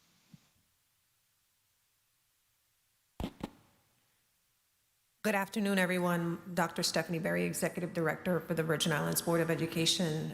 Senator, in reference to your inquiry, there has been repeated discussions, verbally and in writing, regarding the timelines for inspections, for updates. We've had various meetings with the education stakeholders, including the Department of Education. We even had a preliminary meeting with the Honorable Governor Albert Bryan Jr. relative to encouraging a more collaborative environment. Our schedules, we remain flexible as the governing board of the Virgin Islands. The department, for the most part, has been amenable to inspections. However, the follow-through and the follow-up with specific guidelines or timelines for implementing, or when things don't go according to what was discussed, providing a status, there has been some challenges in receiving that information during our follow-up inquiries. Okay. Thank you for that, Dr. Berry. I know one of the things that there's no secret, we've been seeing this in the national news almost on a weekly basis, and there's been a string of real high-profile mass shootings in our public schools, resulting in large numbers of our young children dying or being injured. I know we haven't had, thank God, knock on wood, any significant feedback of any sort of mass shooting or crisis on our school campuses, but because it hasn't happened, that doesn't mean that we shouldn't prepare. Is there any discussion, and I think Dr. Callwood mentioned the openness of our campus, are there any discussions particularly put out there regarding how do we safeguard our children from experiencing any of these major high-profile disasters on our school campus? And I know that school campuses on St. Thomas tends to be a lot more open Are there any discussions on addressing, how do we ensure, I don't know if we have cameras on the campus. Are there any intentional dialogue and discussions concerning the safety of our schools with respect to outsiders just gaining ready access from a school that really doesn't have a perimeter fencing and the like? Is that a specific discussion that we've had? And Dr. Callwood, I'm asking you, and Dr. Berry, because you're the only ones here, with an education connection. Is that something that we've had some discussions actively on? Safety and security of our school campuses have always been a priority with the Virgin Islands Board of Education. For many years now, we've had a policy entitled School-Based Comprehensive Emergency Responses Plan and Drills. And part of that requirement is that the department provide us on an annual basis with a crisis management plan for each of our schools. We have, in the past, let's say 6 to 12 months, reminded the agency, or the department rather, of the need for us to continue to update based on the footprint of each campus.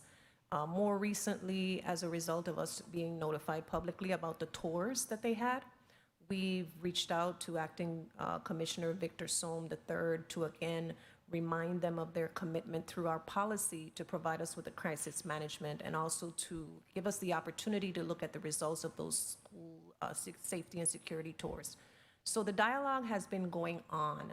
Unfortunately, as a result of the national media events that have taken place, it's come home to roost that what the board has been asking for by policy over the years is now becoming a reality, and I appreciate the fact that the department is taking it seriously, and we look forward to the opportunity to read those updated crisis management reports for each school. Thank you for that. I know it's easy to have things on paper, and sometimes having something on paper is just that, it's on paper, but my concern and my hope is that we have, some specific and some specific action plans, actionable items that can realistically be implemented. I'm looking at page 6 of your testimony, Dr. Callwood, socio-emotional wellness programs for students and staff. There was no confirmation of the stated additional school counselors training required to meet the current and upcoming needs of Virgin Islands Department of Education students. Can you elaborate a little bit on that? Senator Potter, please, through the chair, excuse Dr. Callwood, who has to leave at this time, so I will answer your question. With regards to the SEL, socio-emotional learning, there have been plans put in place and discussed at length with us. However, we have not been able to observe those plans take effect. With regards to the counselor training, it was reported by the department that in school year 2020, I believe, that there was an initial training for the school counselors and that was just supposed to be the first part. However, during the report period, which is 21-22, there was no indication or confirmation that the school counselors continued to receive any additional training in that area. Hence the need for us to note that in the report. Okay. I'm concerned because just the issue of our students' mental health is something that is very, very critical. I think we've been hearing a lot more about the importance of us addressing the psychological and mental health and behavioral health needs of our young people. Particularly, I think we've shined a light on that, particularly in the wake of COVID-19. Just shifting gears a little bit, Dr. Berry, and I want to ask you, to your knowledge, how does one get enrolled in VIVA? That's your vocational, the virtual program that you mentioned. It has been represented to the Board of Education by the department that students are identified through a recommendation process that's been conferred with the administrator of their home school, meaning their home campus, in consultation with the school counselor and the parent or guardian. And that's what has been represented to the Board of Education by the department. Okay.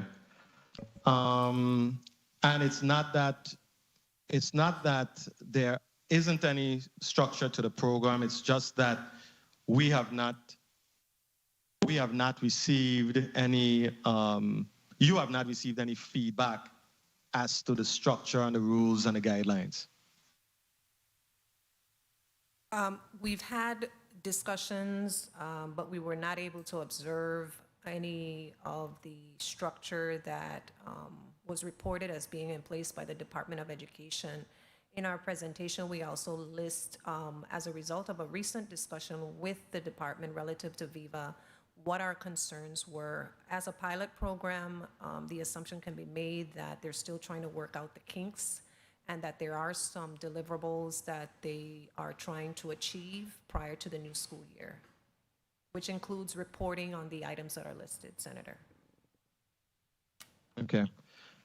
Thank you, Dr. Berry. I mean, and I appreciate you, I appreciate your feedback, but most of the answers that we're seeking would come from the Department of Education, in my view. Dr. Sims, good morning, good afternoon to you. Good afternoon. I know you mentioned about the issues of the role of the Department of Health with respect to, it's 7 minutes, Senator. I know you mentioned the issue of foodborne illnesses and the role of the Department of Health in that regard. Under your watch, while you have been serving in that capacity, has there been any issues relative to any significant foodborne illnesses with respect to in our public school system? No, there haven't been any that have been, no. Short answer, no. Director Harris is also here if you had any further details, but no, we have not received any, sir. Okay. All right. Thank you very much, testifiers. Madam Chair, thank you very much for the time. Most of my questions would have been directed towards the Department of Education, but they aren't here to respond. So thank you very much.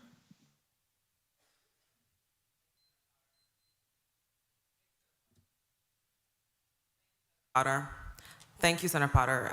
I emphasize the same. I did request that, obviously I requested that the Department of Education do come to today's hearing, but I just want to zone in on the fact that in order for the Board of Education to promulgate the report that was submitted to us on July 1st, they needed all these entities who were responsible. Some have greater responsibility than others in Section 24. And so today's, and specifically, the focus is on both the Board of Education and the Department of Education. And I understand made every effort for this hearing to occur, which also, and we're up against a school year that is about to begin. And I will also emphasize that the $137 million for which this matter has been before this committee on 3 separate occasions. For those who are interested on the public, you can actually read the entire report. It is on the public drive. It's also on the United States Department of Education's website. Because when we speak about dropout prevention, there has been monies allocated to address those issues and learning loss. I'll now move on to Senator Saru for your questions. Thank you. Thank you, Madam Chair, and good afternoon to all. I promise to be brief because education isn't really here to respond to the questions that are that we really have, because we gave them $5 million. We programmed $5 million from the PFA. I think about 10,000 of that was spent. We have different tranches of money. We have CGA grants. We have ARPA funds. We have COVID funds, CARES Act. We got, so when they come, I'll ask them. But education grading policy. So education has a grading policy. And I realized the Board of Education sets the policy, and it's 40-40-10-10, 40% marking period, each semester, and then 10% is final, and 10% of the grade is midterm. Schools were waiving the midterm exams. So are you aware of that? What is the discussion the Board of Education have? Because yes, our school structures are them. So Chairman Callwood or Director Berry, are you aware of the change in the grading policy by the districts?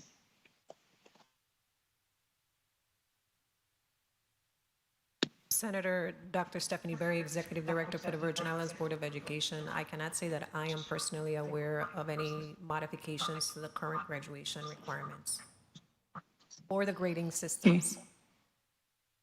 Okay, Chairman Callwood, you?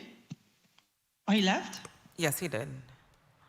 Just we have Okay. Dr. Berry and Ms. Kelsey. So I promise to be brief because there's not much for me to ask Dr. Sims and the Assistant Chief for the Fire Department. But I'm concerned that every day I open a newspaper and there is a full-page ad for free adult education. And we have some summer programs happening for K-12, like Kinder Camp. But I'm concerned about the fact that we didn't really conduct targeted assessments of our students. So over the summer, we could identify in this third grade class, these students aren't reading on grade level. Therefore, we have all this federal funding. How do we approach the unions and say, listen, we're going to use this money to fairly compensate you for an additional month and a half of school to get these students on their appropriate reading level, math level. That has not been done. That has not been done. And in our promotion rates, education comes and boasts about 100% graduation rate. All these students doing well. And then the test scores come out and they don't correlate with the promotion rates. This territory has engaged in social promotion. So while it looks good that we have a generation of children that pass their grades, are they prepared for the next step? Are they prepared for college? In college, nobody gives you a pass. You show up and you have to pass a test. There's no multiple choice, fill in a blank, matching word options. And we're doing them a disservice in the way that we're educating our students. And it really ain't funny at this point. It's a travesty. And we're going to see the fruits of this when our crime rate increases, because a child usually acts out when they are frustrated with their academics. We see it, we're in a classroom. So I don't have much to say, but I'm really concerned about the altering of the grading policy that the board sets. I'm concerned about the lack of targeted assessments and the fact that schools aren't identifying those who are performing poorly. I'm concerned about the lack of academically talented classes in our schools, because you do have students who are performing above grade level that we're not pushing and we're not demanding excellence from because we have this total inclusion policy. I'm concerned about the lack of pre-K. Granny, the law passed, we have a few. There should be more. At this juncture, given where we are with a global crisis, we should have already expanded the granny pre-K. I'm concerned about the learning loss. What are the plans to address the learning loss in this territory? These are valid concerns. So we can't talk about capacity and high unemployment rate and everything else. Education is a great equalizer. It is. So facilities do concern me, but equally what is more concerning to me is how we're teaching, how we're educating. teachers are burnt out. What are the plans to deal with our teachers' emotional wellness, mental days? How are we helping our educators besides killing them in professional development? So, Madam Chair, I don't know what to ask in this hearing, but to just babble, and I will end at this juncture because who I have the questions for, they're unable to answer. The fire department has done their job, health has done their job. Ms. Berry continues to do her job, and the board, and I don't see a plan to address the learning loss. I have a niece who's going to 12th grade, never had a proper year of school. So I'm babbling, and again, I have the mic now, but Madam Chair, we need a hearing on how do we address. Every time we come here, we talk about reports, and more reports. That doesn't help us. I need to know what is the plan to address the learning loss of our students. Thank you, Madam Chair, for the time. Thank you, Senator Rue. Yeah, plans and reports, because I've been asking for plans. We're going into we start from January of last year for the first week of our service. I've been asking for the plans, a series of plans, over and over again. So we need the plans to match up with the reports, and then we need the actual implementation and action plan so that they proceed forward. We move on to our next Senator, Senator Fred Gregory. You may proceed with your questions. Good morning, colleagues. Good morning to the testifiers, and good morning to it's actually afternoon, to the people of the Virgin Islands. You know, as I sit here and I listen to the conversation around the Virgin Islands Department of Education and our students and learning loss and maintenance of our schools and mental health issues, etc. You know, I have to say that it just seems like we like to hear ourselves talk, because we talk about the same things over and over. For the past 2 years that I've sat in this institution, year and a half, we continue to talk about these things. We continue to put pressure or apply pressure around these various reports, etc. But then when you peel back the layers, we have not gotten any further. And that is a problem.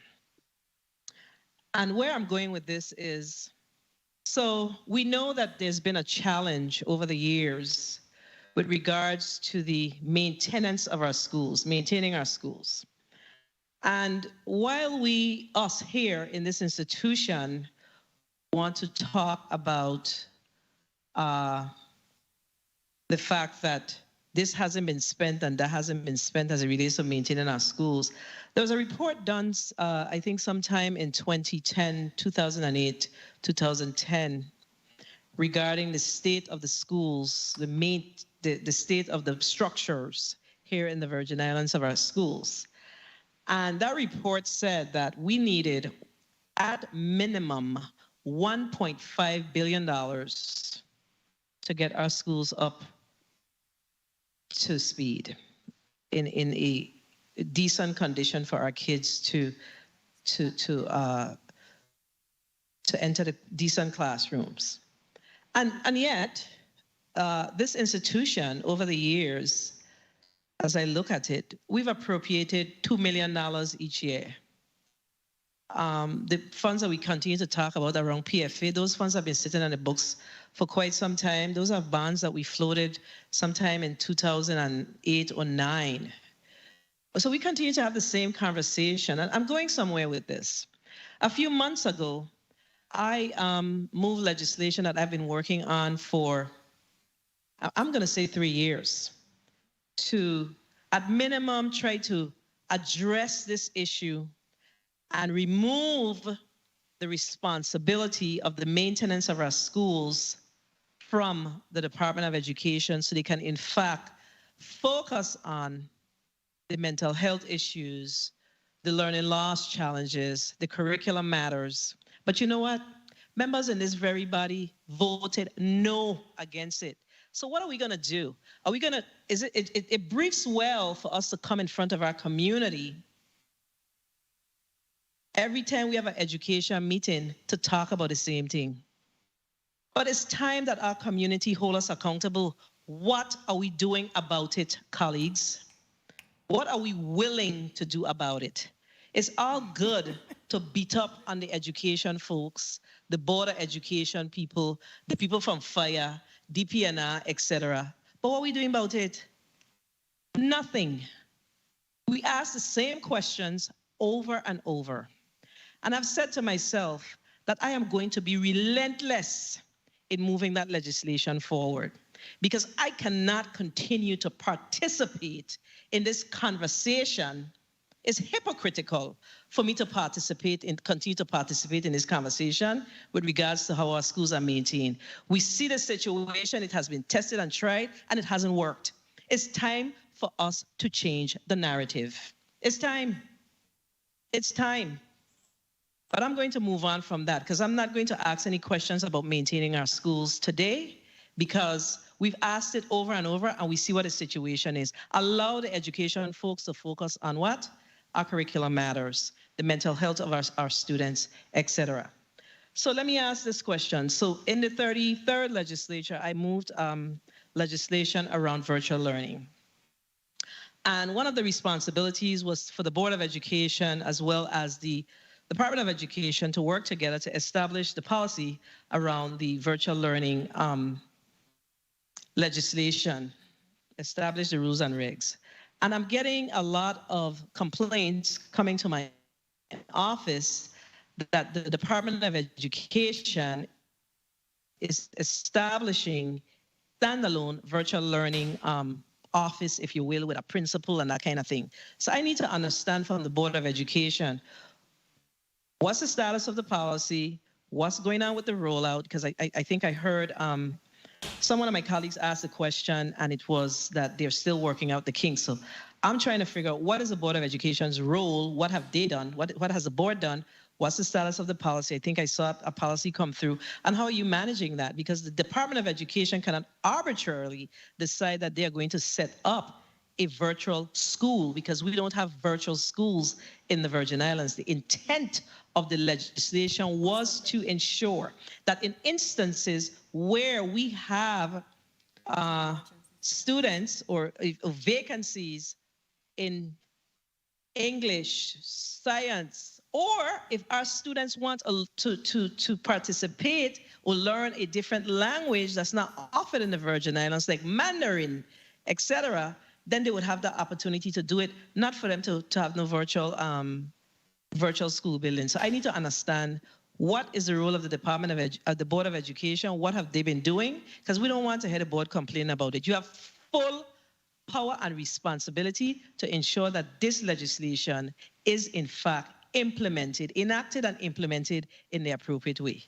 So help me to understand, because we need to ensure that the intent of this legislation is in fact followed, and the Department of Education is not doing what they want to do as it relates to this particular legislation that was passed in the 33rd legislature.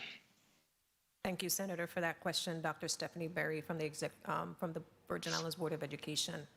In addition to implementing the distance learning policy, the board also has on the books implemented a policy for electronic communication devices in the classrooms. As a result of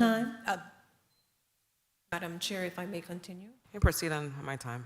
Let's stay with the distance learning that I asked about in particular, please, Dr. Berry. Yes, that policy was implemented and has been shared repeatedly with the department. We have also had meetings where we talked about the distance learning policy, and it's a constant reminder every time we talk about Viva as well. So then, I don't understand what we're saying. So the Department of Education is implementing the distance learning bill in whatever manner they want, but you guys are responsible for writing the policy. So this is where we don't have no accountability? What are we saying? What are we actually saying here? I'm not clear on that response. Senator, we met with the Viva team from the department, and the board expressed their concerns about it not being implemented in a manner that we expected. What you have just described is what we said. The board also told the department that given what they represented, they would not support an opportunity for them to continue this Viva Academy without additional information being provided to the board. The board is adamant that we need more information, and we made that clear to the department. Yeah, we should not have a Viva Academy.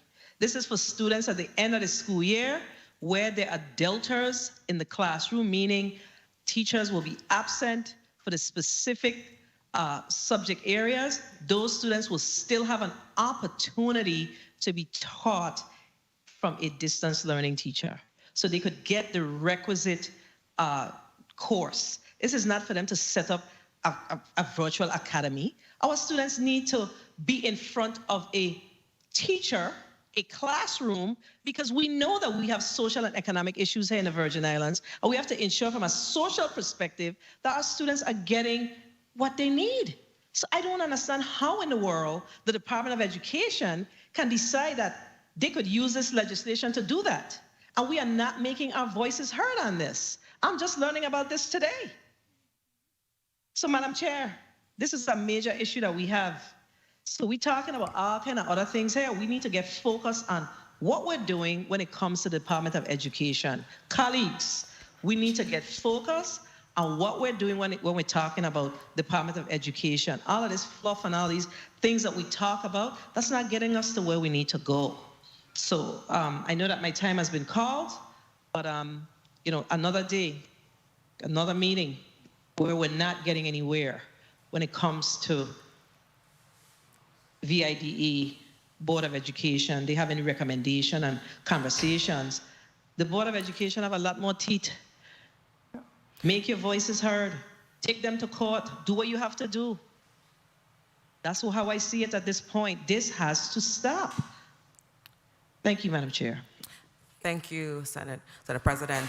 Dr. Berry, she wanted to make a comment. Before you make your comment, I too, we have to hold ourselves accountable. I did, specifically for this specific section of the law 24, did offer, and I too will remain relentless in the way we execute this accountability report, because throughout this country, the Caribbean, and the world, the way in which education stakeholders address education through a similar type report, it is all-encompassing, and it's not just up to the board.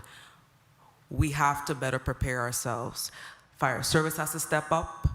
The Department of Health has to step up. The Department of Planning and Natural Resources, Environmental Division has to step up. The Department of Labor, OSHA division has to step up. Specifically, when it comes to OSHA, it's for all these interim measures for the mitigation to ensure that they're doing what we're doing to safeguard our schools. OSHA has a role. They assist departments and agencies, and it should be the Assistant Department of Education. And you have Public Works with the engineers and the like to help them in this reporting. And then we now as a body, because they've given numbers to the needs of the interim needs, to do the repairs, they have given out that information. And I have drilled down over and over again, engaging the territorial, he's now the territorial manager, Mr. Charlemagne. I've called for numerous meetings, the learning loss information, all of that we continue to ask for. And I am not in the position to direct the Commissioner of Education as to what to do. That person is led by the governor. And I've drilled down, and we have, as collectively, I have individually, and also we have collectively drilled down. Today is about this accountability report, and I did not get collegial support for us to amend this, and that's why we're going through this today. I will move, Dr. Berry, you had a response to Senator Fred Gregory. Senator, I echo your sentiments, and the Virgin Islands Board of Education is going to be more forceful and direct with regards to this Viva program, because we did not authorize the development and creation of this academy, and we will continue to keep the Senate abreast as we go through the process under our jurisdictional authority. Thank you for the opportunity, Madam Chair. Thank you, Dr. Berry. Madam Clerk, you put 7 minutes on for me. I'm going to proceed with my questions.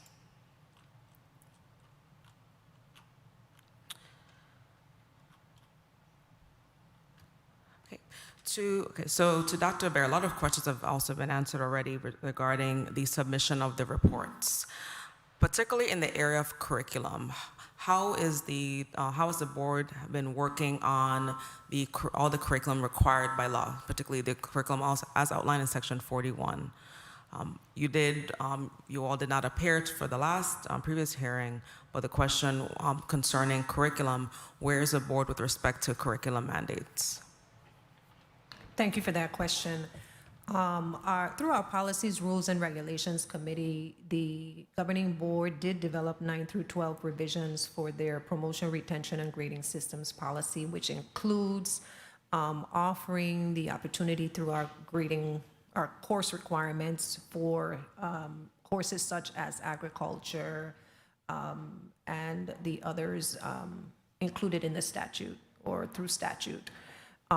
We're also in the process of revising our pre-K through 7th grade or 8th grade to incorporate some of those requirements as well, to the best of our ability, to start to have our younger learners think about agriculture, think about all the other areas that are required by statute, so that when they do get to the 9th through 12th grade, that they'll be able to have not only the academic instruction, but also a vocational career pathway as well. With regards to curriculum, we recently received the Virgin Islands Standards of Achievement from the department, and the board is currently reviewing those standards that will also be reviewed probably in the next 2 weeks by our Policies, Rules, and Regulations Committee. We've already started coming up with certain questions that we'd like to ask the department as a result of our preliminary review of those standards. Thank you. And in terms of the reporting process, so I know the board members do take part in traveling and meeting with other board members, and to Mrs. Perez-Cassius, what can you lean in on improving the method in which we're reporting?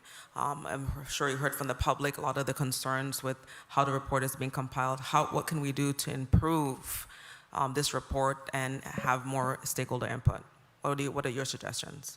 Emanuela Perez-Cassius, Chair of this School Plans Facilities Committee. My suggestions is exactly what was in the report. The legislature, and I hear what the Senator Fred Gregory is stating in regards to going to court, but a lot of these matters are really legislative matters and language matters. And I really think that accountability is very important. And right now, our standard that we have in the legislature, the law, does not provide clear accountability and being able for us to hold different agencies accountable for not reporting.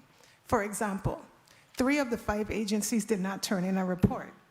However, there is nothing that we can do besides write and write and write and ask, and then when it comes down to the data, we have to complete our obligations, then we just have to put statements inside of these reports.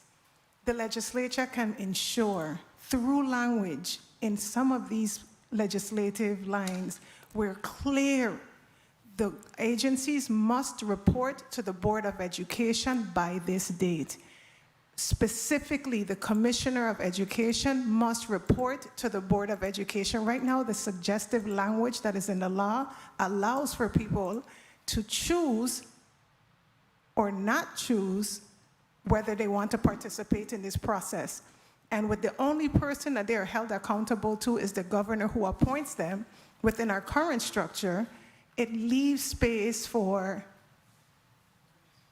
their version of how they feel like showing up without anybody holding them accountable other than the boss who put all trust and confidence in them when they recommended them for the position. So if you're asking what can be done, legislative language that clearly defines roles and accountability and measures in which we can clearly hold them accountable. Thank you, because the law already speaks to these auxiliary entities being responsible to help you put the report together. However, it doesn't say. But it doesn't mandate. Now, our power as a body, which we've done before, I've subpoenaed the Department of Education. We've done that. We can subpoena the documents, and so if that's what it takes as well. But I would submit that even if when we put in the word shall, right now I still don't understand what is preventing them from consulting with you all, at least providing tertiary information. And I will submit that through my work, I understood that once upon a time, Public Works was doing their responsibility even before the statute was actually promulgated. So it's just a matter of, yes, legislative mandate, which we spent last year doing. I made several attempts. They weren't successful because I needed my colleagues to support measures. We had other measures as well as school maintenance. With or without the measures, folks are responsible to carry out their duties. Over to the fire service, this is Director Stevens. How going forward, before the report is submitted, is fire service going to help, even working with OSHA, to help address these mitigating issues, to make our schools a lot safer than they are? And I also submit that last year the schools were, what has been confusing, Assistant Director Stevens, is last year the fire service did certify that the schools are ready for reopening, but this year addressed concerns that I would safe assume were the same concerns of the previous year. Our schools have not gotten any better, and they were not in the best shape last year either. So if you can really speak to going forward, what is it that the fire service is going to do in response to making our schools safer, or helping to assist in being safer? Good afternoon again, Madam Chair, and thank you for the question.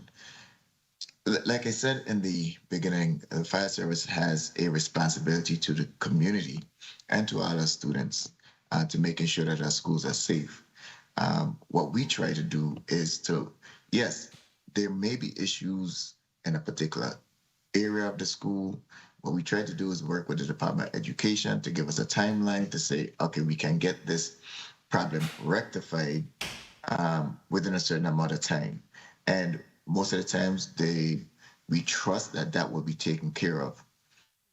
Yes, we understand that there's some issues that have not been taken care of over the years, but in dialogue with the schools and trying to find ways to mitigate and to do in lieu of. For example, if a particular area, let's say the auditorium should have sprinkler systems, or the sprinkler system isn't working, then we try to find ways around and say, okay, let's put more fire extinguishers, or make sure that a school monitor is in the vicinity of a fire extinguisher. Therefore, so to eliminate, you have to be able to find a balance.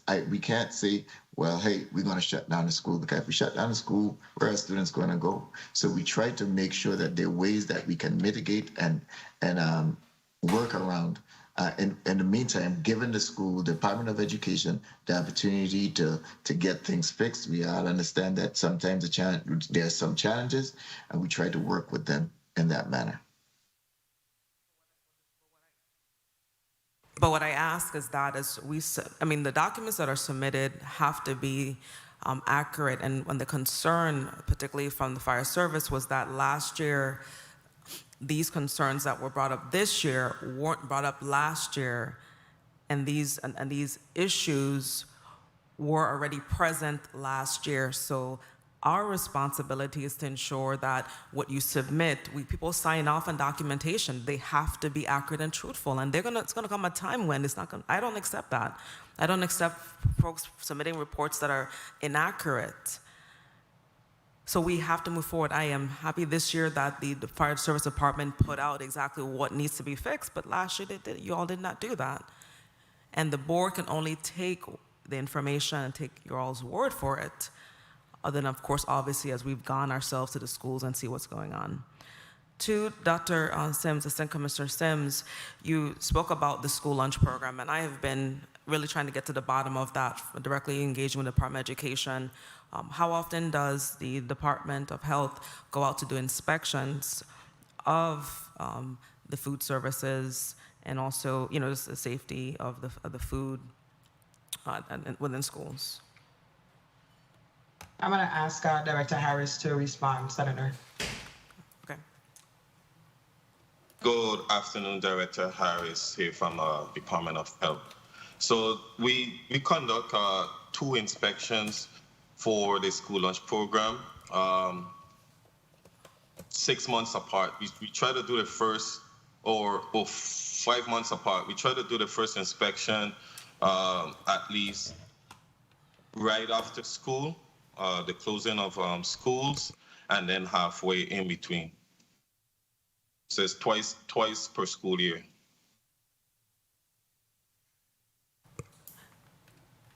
Do you think that is sufficient, though, based on what the report that's come out? What is your plan to actually do that a lot more regimentally and regularly? And I know a number of our kitchens, I mean, for example, when they're, like, we have a series of schools that have missing kitchens, have issues. What does the Department of Health do in response to those issues with the kitchens and the cafeterias? What response, what have you all done about that? Okay, so what we do with the inspections, we go out and do 2 mandated inspections based on the Food and Drug Administration. If we find faults within or violations within these the inspections, then we conduct what they call follow-up inspections to try to get the administration or the school to meet the minimum requirements as indicated by the FDA, who regulates all the food industries. We also put recommendations in terms of having schools satellite from other school lunch program. I don't want to say that we don't close them down, but we work with them and we look, our inspections are risk-based. So we look at the risk. We look at the 5 major risk-based, as Dr. Sims mentioned in her testimony, and we work closely with education and consult with them to get them to the level of compliance. In the event that they just can't meet the compliance, then we issue a public health order and work with them in getting school lunch from another school to the schools that seems to have the problem. I'm going to submit that you all going to have to be a lot more regimental, and I'm requesting to be sent to this committee those reports, okay, from the Department of Health. Whatever reports you've submitted in the past, in the last year, be submitted to this committee. Okay, thank you for that.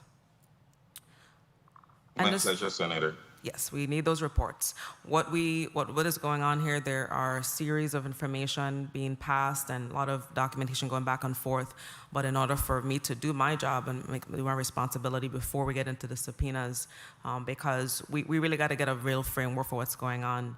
And we're going to, beyond this meeting, we're going to have to actually have a serious huddle for what we need to deal with. And I will, because we'll move on to our second round. I don't see, okay. And before moving on, I want to go back to the Board of Education.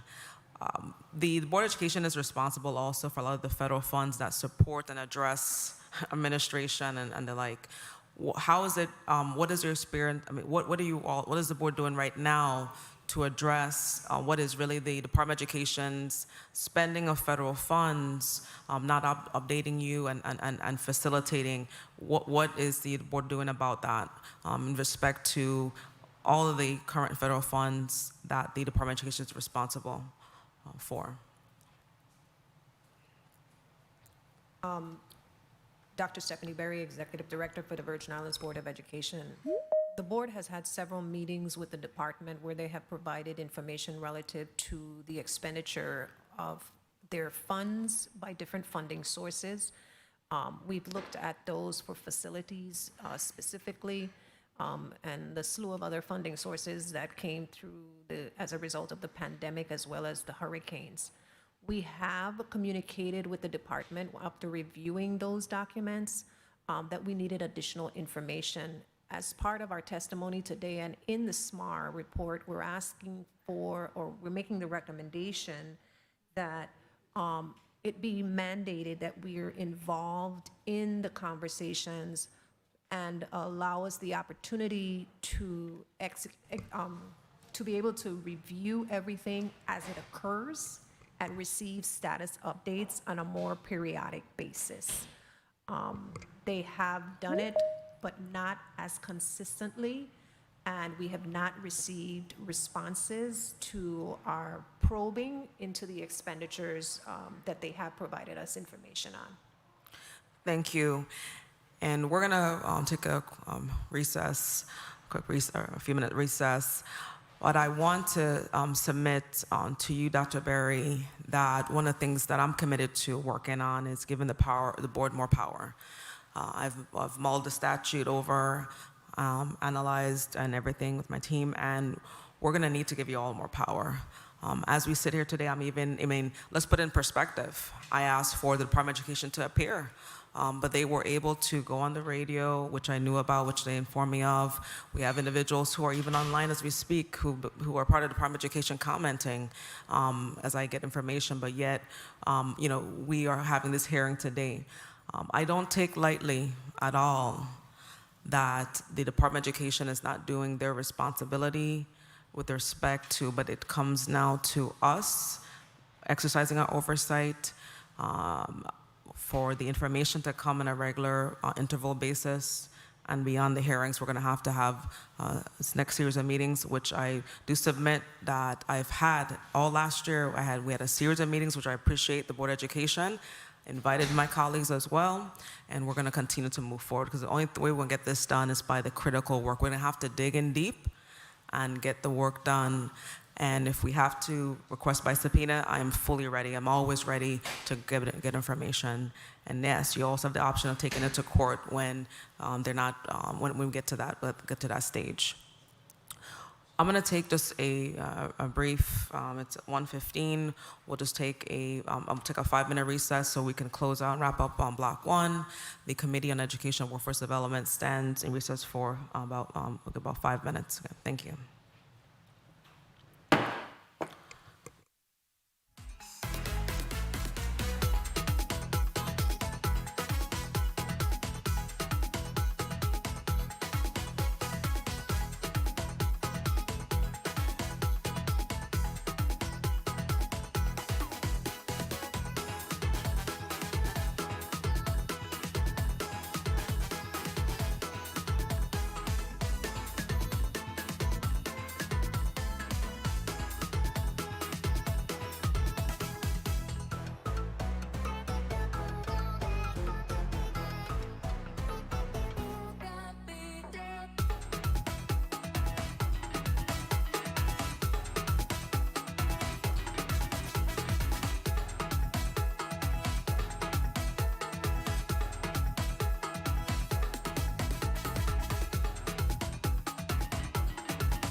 The Committee on Education and Workforce Development is now back out of recess, back on the record.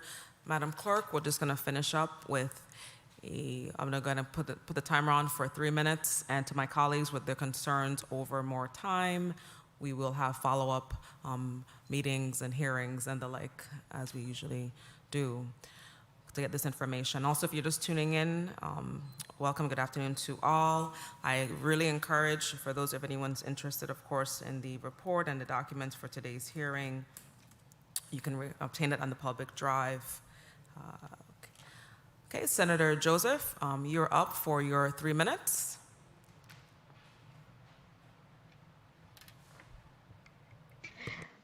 Hello, good day.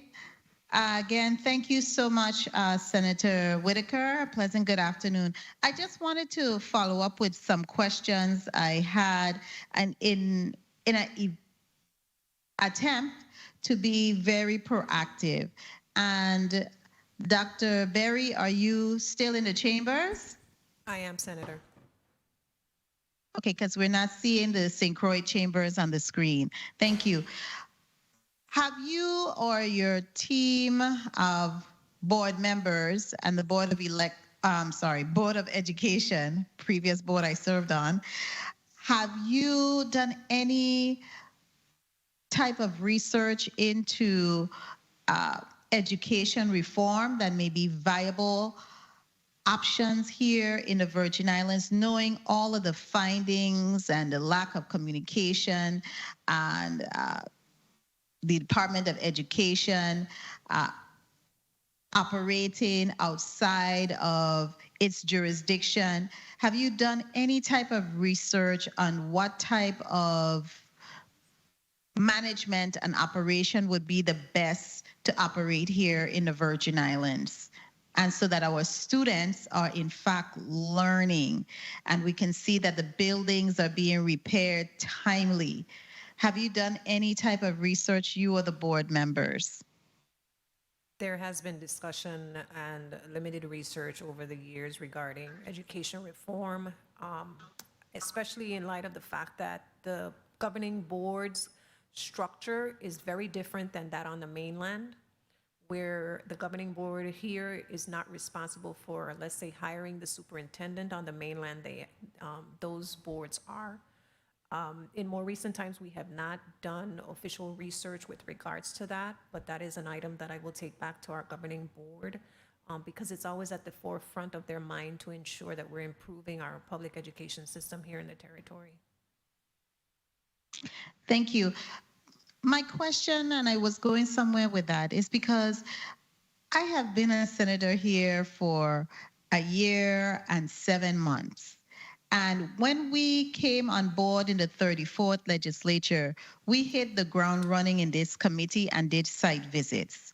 And so it's very concerning for me that I'm not seeing the amount of progress happening in the board with the Department of Education. I've seen some with the Board of Education, but the dialogue, the discussions, the plan of action, looking at where we can, because we have a lot of highly educated persons, and I know we have the ability to do it here if we would just have some discussions and plan it and plot it out and come up with a viable solution.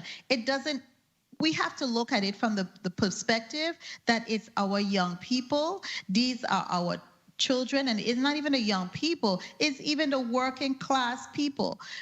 Education, as a previous senator said, is a great equalizer.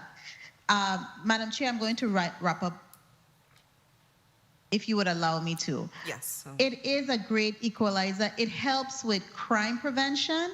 It helps our workforce grow. It helps our community and territory grow. So I'm hoping that you and the board, you will take this to the board to look at some serious measures to do education reform. It is critical right now because we can no longer make all of these excuses on why you're not getting the reports, why you're not, why we're not seeing any sizable and significant progress being made in the Department of Education. It is unacceptable. Thank you so much, Madam Chair, for this time. Thank you, Senator Joseph. Now proceed to Senator Potter for your 3 minutes as we wrap up. Thank you very much, Madam Chair. Good afternoon again, everyone. I'm going to just talk a little bit about my mental health, the issue of mental health. It concerns me that more and more of our states in the United States, more and more of them are enacting laws creating a mandatory mental health education in the K through 12 curriculum.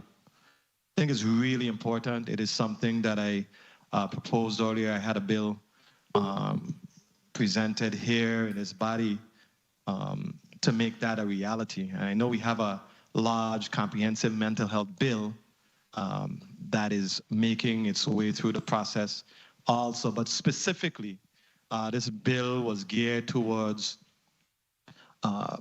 mandating that mental health education is a part, becomes a part of the K through 12 curriculum. It also focused on providing mandatory training for all school-based personnel who interact with children on a daily basis. It's an extra pair of eyes to focus on the signs and the symptoms. It focused on destigmatizing the process, destigmatizing mental health, illnesses or issues. I think as a Caribbean persons, it is something that we are not as comfortable talking about. And I am really hopeful that in the coming weeks and months that my colleagues will support the initiative to make mental health education in our school something that is mandatory. And it may require some more support and input from the Department of Health, the Board of Education to shape it correctly. I think the feedback that we had gotten was that we're creating an additional burden for teachers, something else for them to have to be required to do. But the importance of it, the significance of mental health, I think it warrants us, if necessary, providing our school personnel with the required training so that they would be more equipped to handle some of the issues that we see on a day-to-day basis that may go unnoticed, that we are allowed to fester into more significant and more serious problems down the line. So that is something that I hope that we can, that can become a reality. So I just wanted to ask Dr. Sims and Dr. Berry to comment, for their comments on that. Thank you on the chair's time. And yep, you may proceed. Dr. Sims and Dr. Berry. Thank you, Senator Dr. Nicole Cragwell-Sims, Acting Commissioner, Department of Health. Senator Potter, I completely agree. It really just is a matter of a partnership between the Department of Education and Department of Health. We do have the bill that is coming up, and within that bill, we have embedded a tier process or tier system for educators, for schools, understanding and identifying, as you've mentioned, the signs and symptomology for behavioral and mental health. There is also a recommendation to include a lot of these areas into the curriculum. I think when we speak about mental health, a lot of persons still go all the way to the extreme left with it. Mental health, mental wellness, behavioral health, behavioral wellness is an everyday occurrence, and it should be something that is embedded into your everyday learning and existence and work life. And so these are the discussions that we are having. We're more than happy to have those so that we can help to structure and train so it becomes part of the everyday existence within the education system. Thank you very much for your comments. Dr. Berry? I concur with Dr. Sims. It needs to be part of a systemic change. We need to move away from the stigmatism that's often created by the word mental, just the word mental alone. My name is Dr. Stephanie J. Berry. I am the daughter of a mentally ill person who was highly functioning. And it is something that is near and dear to my heart because as a child growing up, especially going to public school and having my parent be the mentally ill individual, it was a very challenging experience for me. And I would like to see more effort given to educating our children and adults as to the fact that mental is not just on the far left, as Dr. Sims has described. It's in your everyday approach to life. And sometimes even if you can see that they're highly functioning, you have no clue. And the sensitivity that is needed is something that is significantly lacking here in the territory. And I look forward to the opportunity as a person of the community, as well as the executive director for the Board of Education, in any initiative to encourage legislation for birth to death regarding this matter.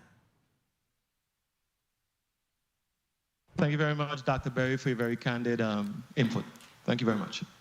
Thanks, Madam Chair. Thank you, Senator Potter. Move on to Senator Fred Gregory for your 3 minutes. Thank you, Madam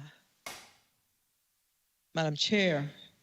So I have a quick question to ask the Board of Education, and it's tied to Bill number 33-0207 that was enacted sometime in October of 2019, and it's around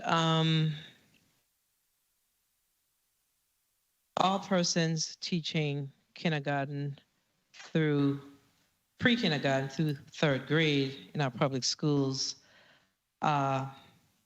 requiring them to have certain requirements. And I'm interested in finding out from the board. The board was responsible for promulgating and getting training. I think there was monies set aside for $170,000 is appropriated annually for this purpose. And I am up to 2023. We are now in 2022 fiscal year.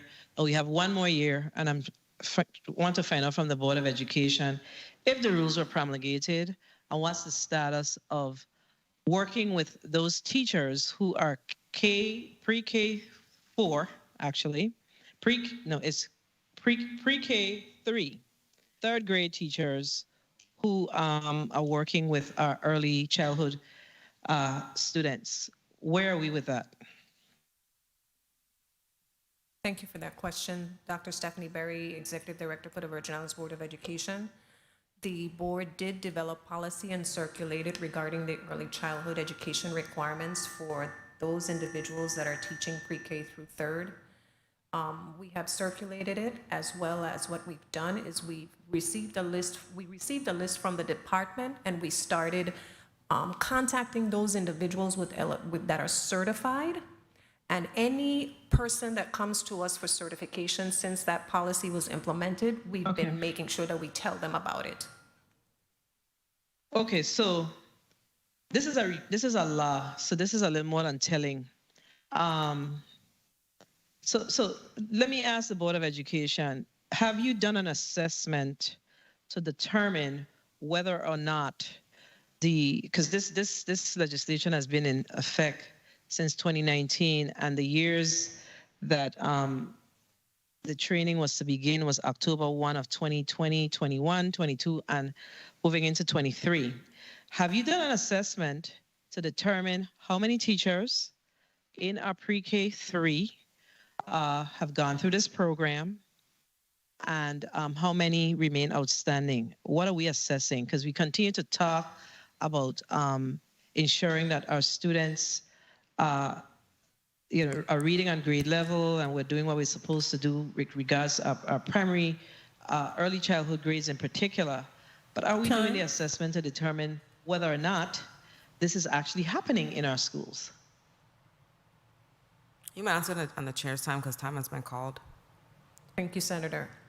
We have started doing an assessment. We are currently confirming our information, and we will in fact be contacting the department's HR department to confirm what we have. So we're doing a comparison analysis to ensure that these individuals are being compliant, and if not, they will be notified accordingly.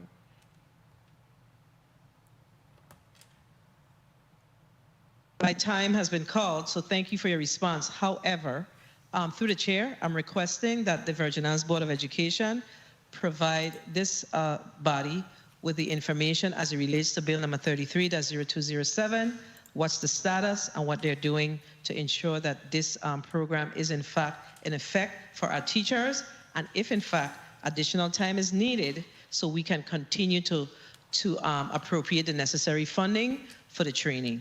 Thank you, Madam Chair. Thank you, Senate President, and we will definitely honor that request. And I will also emphasize that also ties to my request for the curriculum. So we have a series of requests as we compile our requests, but I have actually dove into legislation passed in the 32nd and 33rd legislature, and also that was a purpose of on the previous hearing when we asked them to be here over curriculum mandates. So that we're going to now conclude today the block one for today's hearing. I will now, if we have no more burning questions from my colleagues, we'll now proceed with closing, allowing the respective entities to provide their closing statements for block one. I'll first turn to Dr. Stephanie Berry on behalf of the Board of Education to close out. Madam Chair, on behalf of the Virgin Islands. Come closer.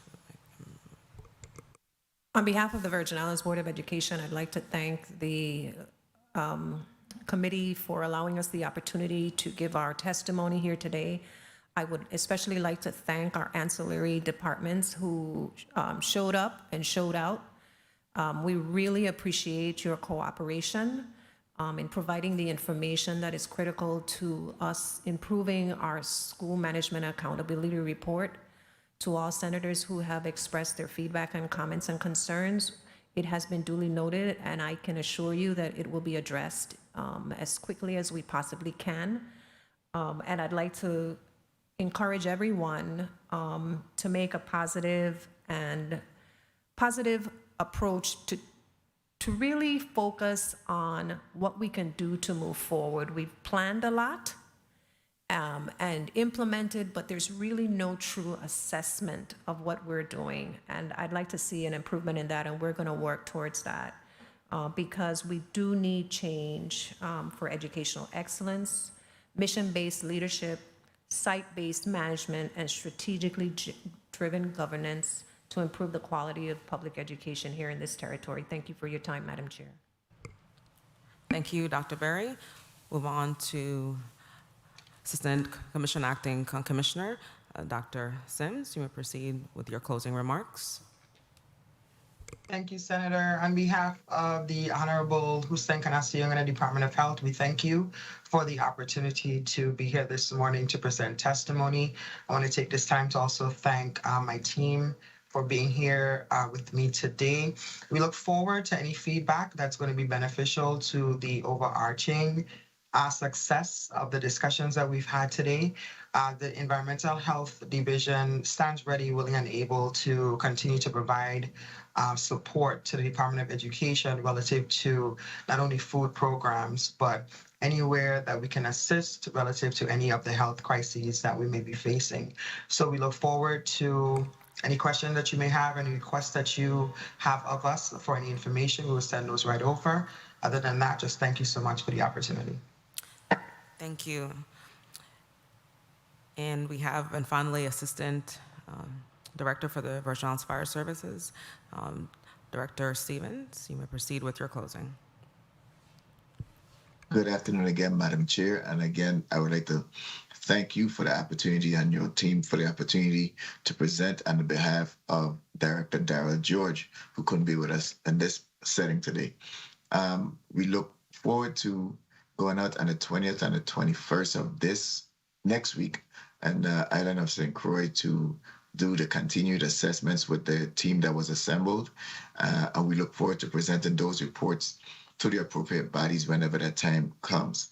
And the follow-up should be sometime the following week in the St. Thomas St. John district. Again, we want to do whatever it is that we can to make our community safe and keep our community safe at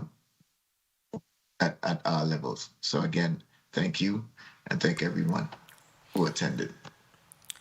Thank you, and I want to again thank all the testifiers for their testimony today, and we're going to continue to move forward. Yes, things will get better, so we just continue to and just be transparent in that, and we're going to have to definitely put a lot more information out to the public so they are aware of what's going on with respect to this matter of our schools, and we're going to continue to push forward. At this time, the committee will stand in recess for 15 minutes. We're just going to take a break as we go into Block 2.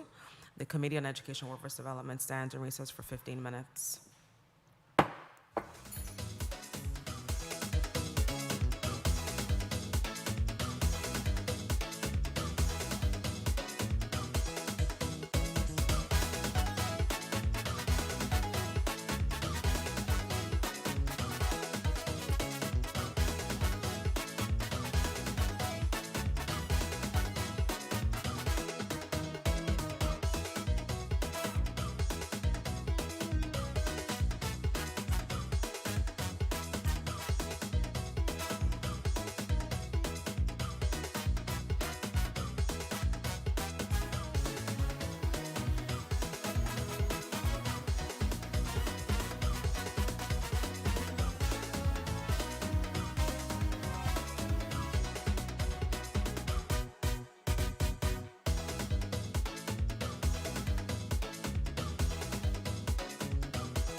Good afternoon.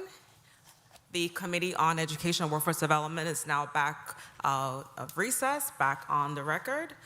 We are moving now to block number 2. And I first want to do a quick quorum call. Madam Clerk, quorum call.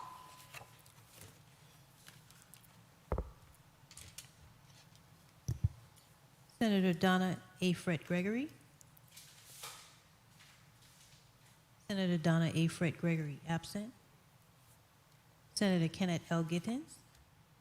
Senator Kenneth L. Gittens, absent. Senator Carla J. Joseph. Senator Carla J. Joseph, absent. Senator Milton E. Potter. Senator Milton E. Potter, absent. Senator Janelle K. Saru. Senator Janelle K. Saru, absent. Senator Kurt A. Violet. Senator Kurt A. Violet, absent. Senator Genevieve R. Whitaker. Present. Senator Genevieve R. Whitaker, present. Madam Chair, we have 1 present, 6 absent. Okay, thank you, Madam Clerk. We seem to have definitely lost a quorum, and also too, we're going to go ahead. I just want for, if you would please read once again, Madam Clerk, the agenda as it pertains to block number 2, and we do have a correspondence from the Board of Education relative to the bill that I've sponsored to address the teaching of Virgin Islands Caribbean history in our schools. Block number 2, for the Committee on Education and Workforce Development. The committee will receive testimony on the following bill, Bill number 34-0238, an act amending Title 17, Virgin Islands Code, Chapter 5, Section 41C, relating to the courses of study in public schools, to require that Virgin Islands and Caribbean history be taught specifically in kindergarten through 12th grade and for other purposes, sponsored by Senator Genevieve R. Whitaker. Invited testifiers, Victor Somme III, Acting Commissioner, Virgin Islands Department of Education. Dr. Kyza Callwood, Chairman, Virgin Islands Board of Education. Madam Chair, that is block 2.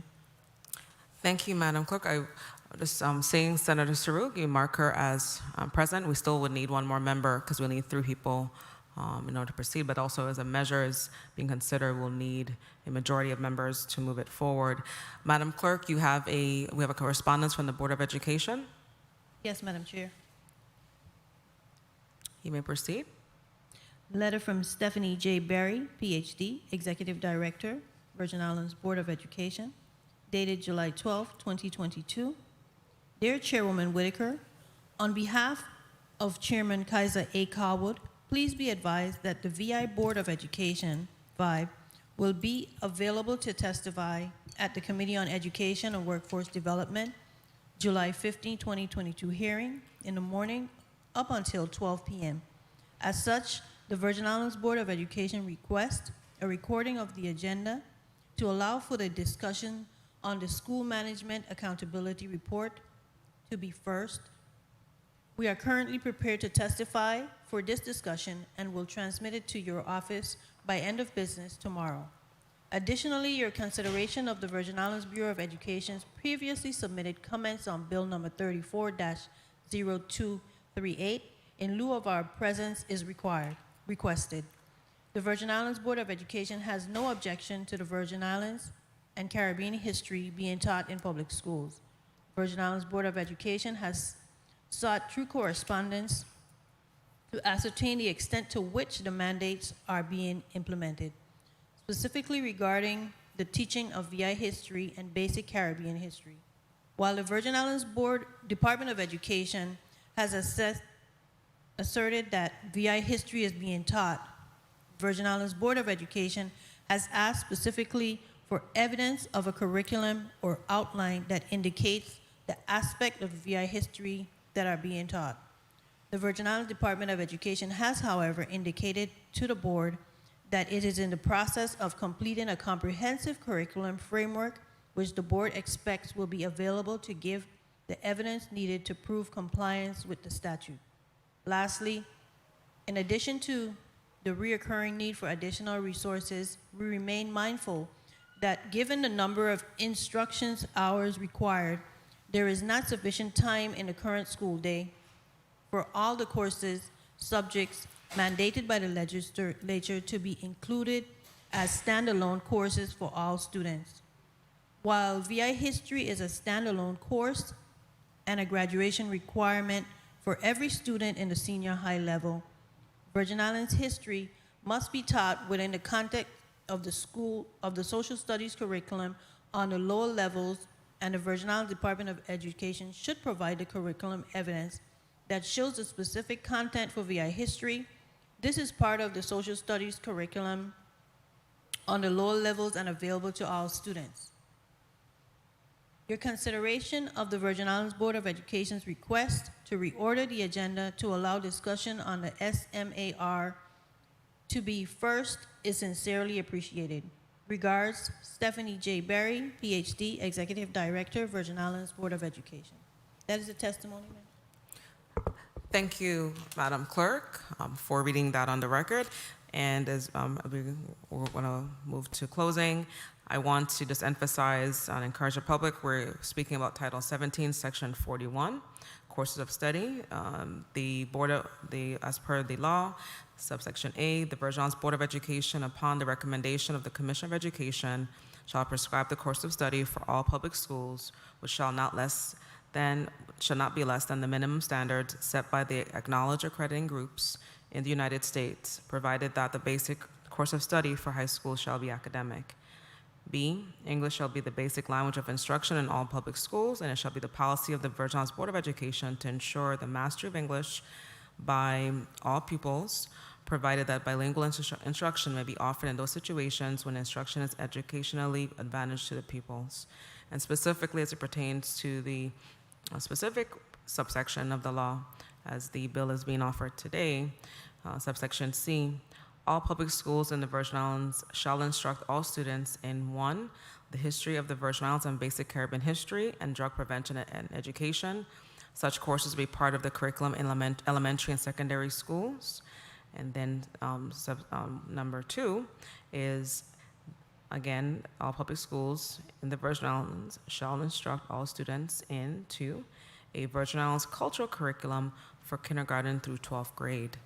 As I emphasized when it was first offered, the goal is that these provisions be congruent, that we in fact ensure that we make sure that we have the congruence, and we ensure that in fact Virgin Islands Caribbean history is being taught in our schools. We also have an active lawsuit, as I've supported, and as well as, and I want to also really encourage the public to be empowered with knowledge and information, that I also am putting on the record that pursuant to Title III, subsection, Section 96, in particular, and the Department of Education is already mandated to integrate United States Virgin Islands art, culture, and history into the educational curriculum.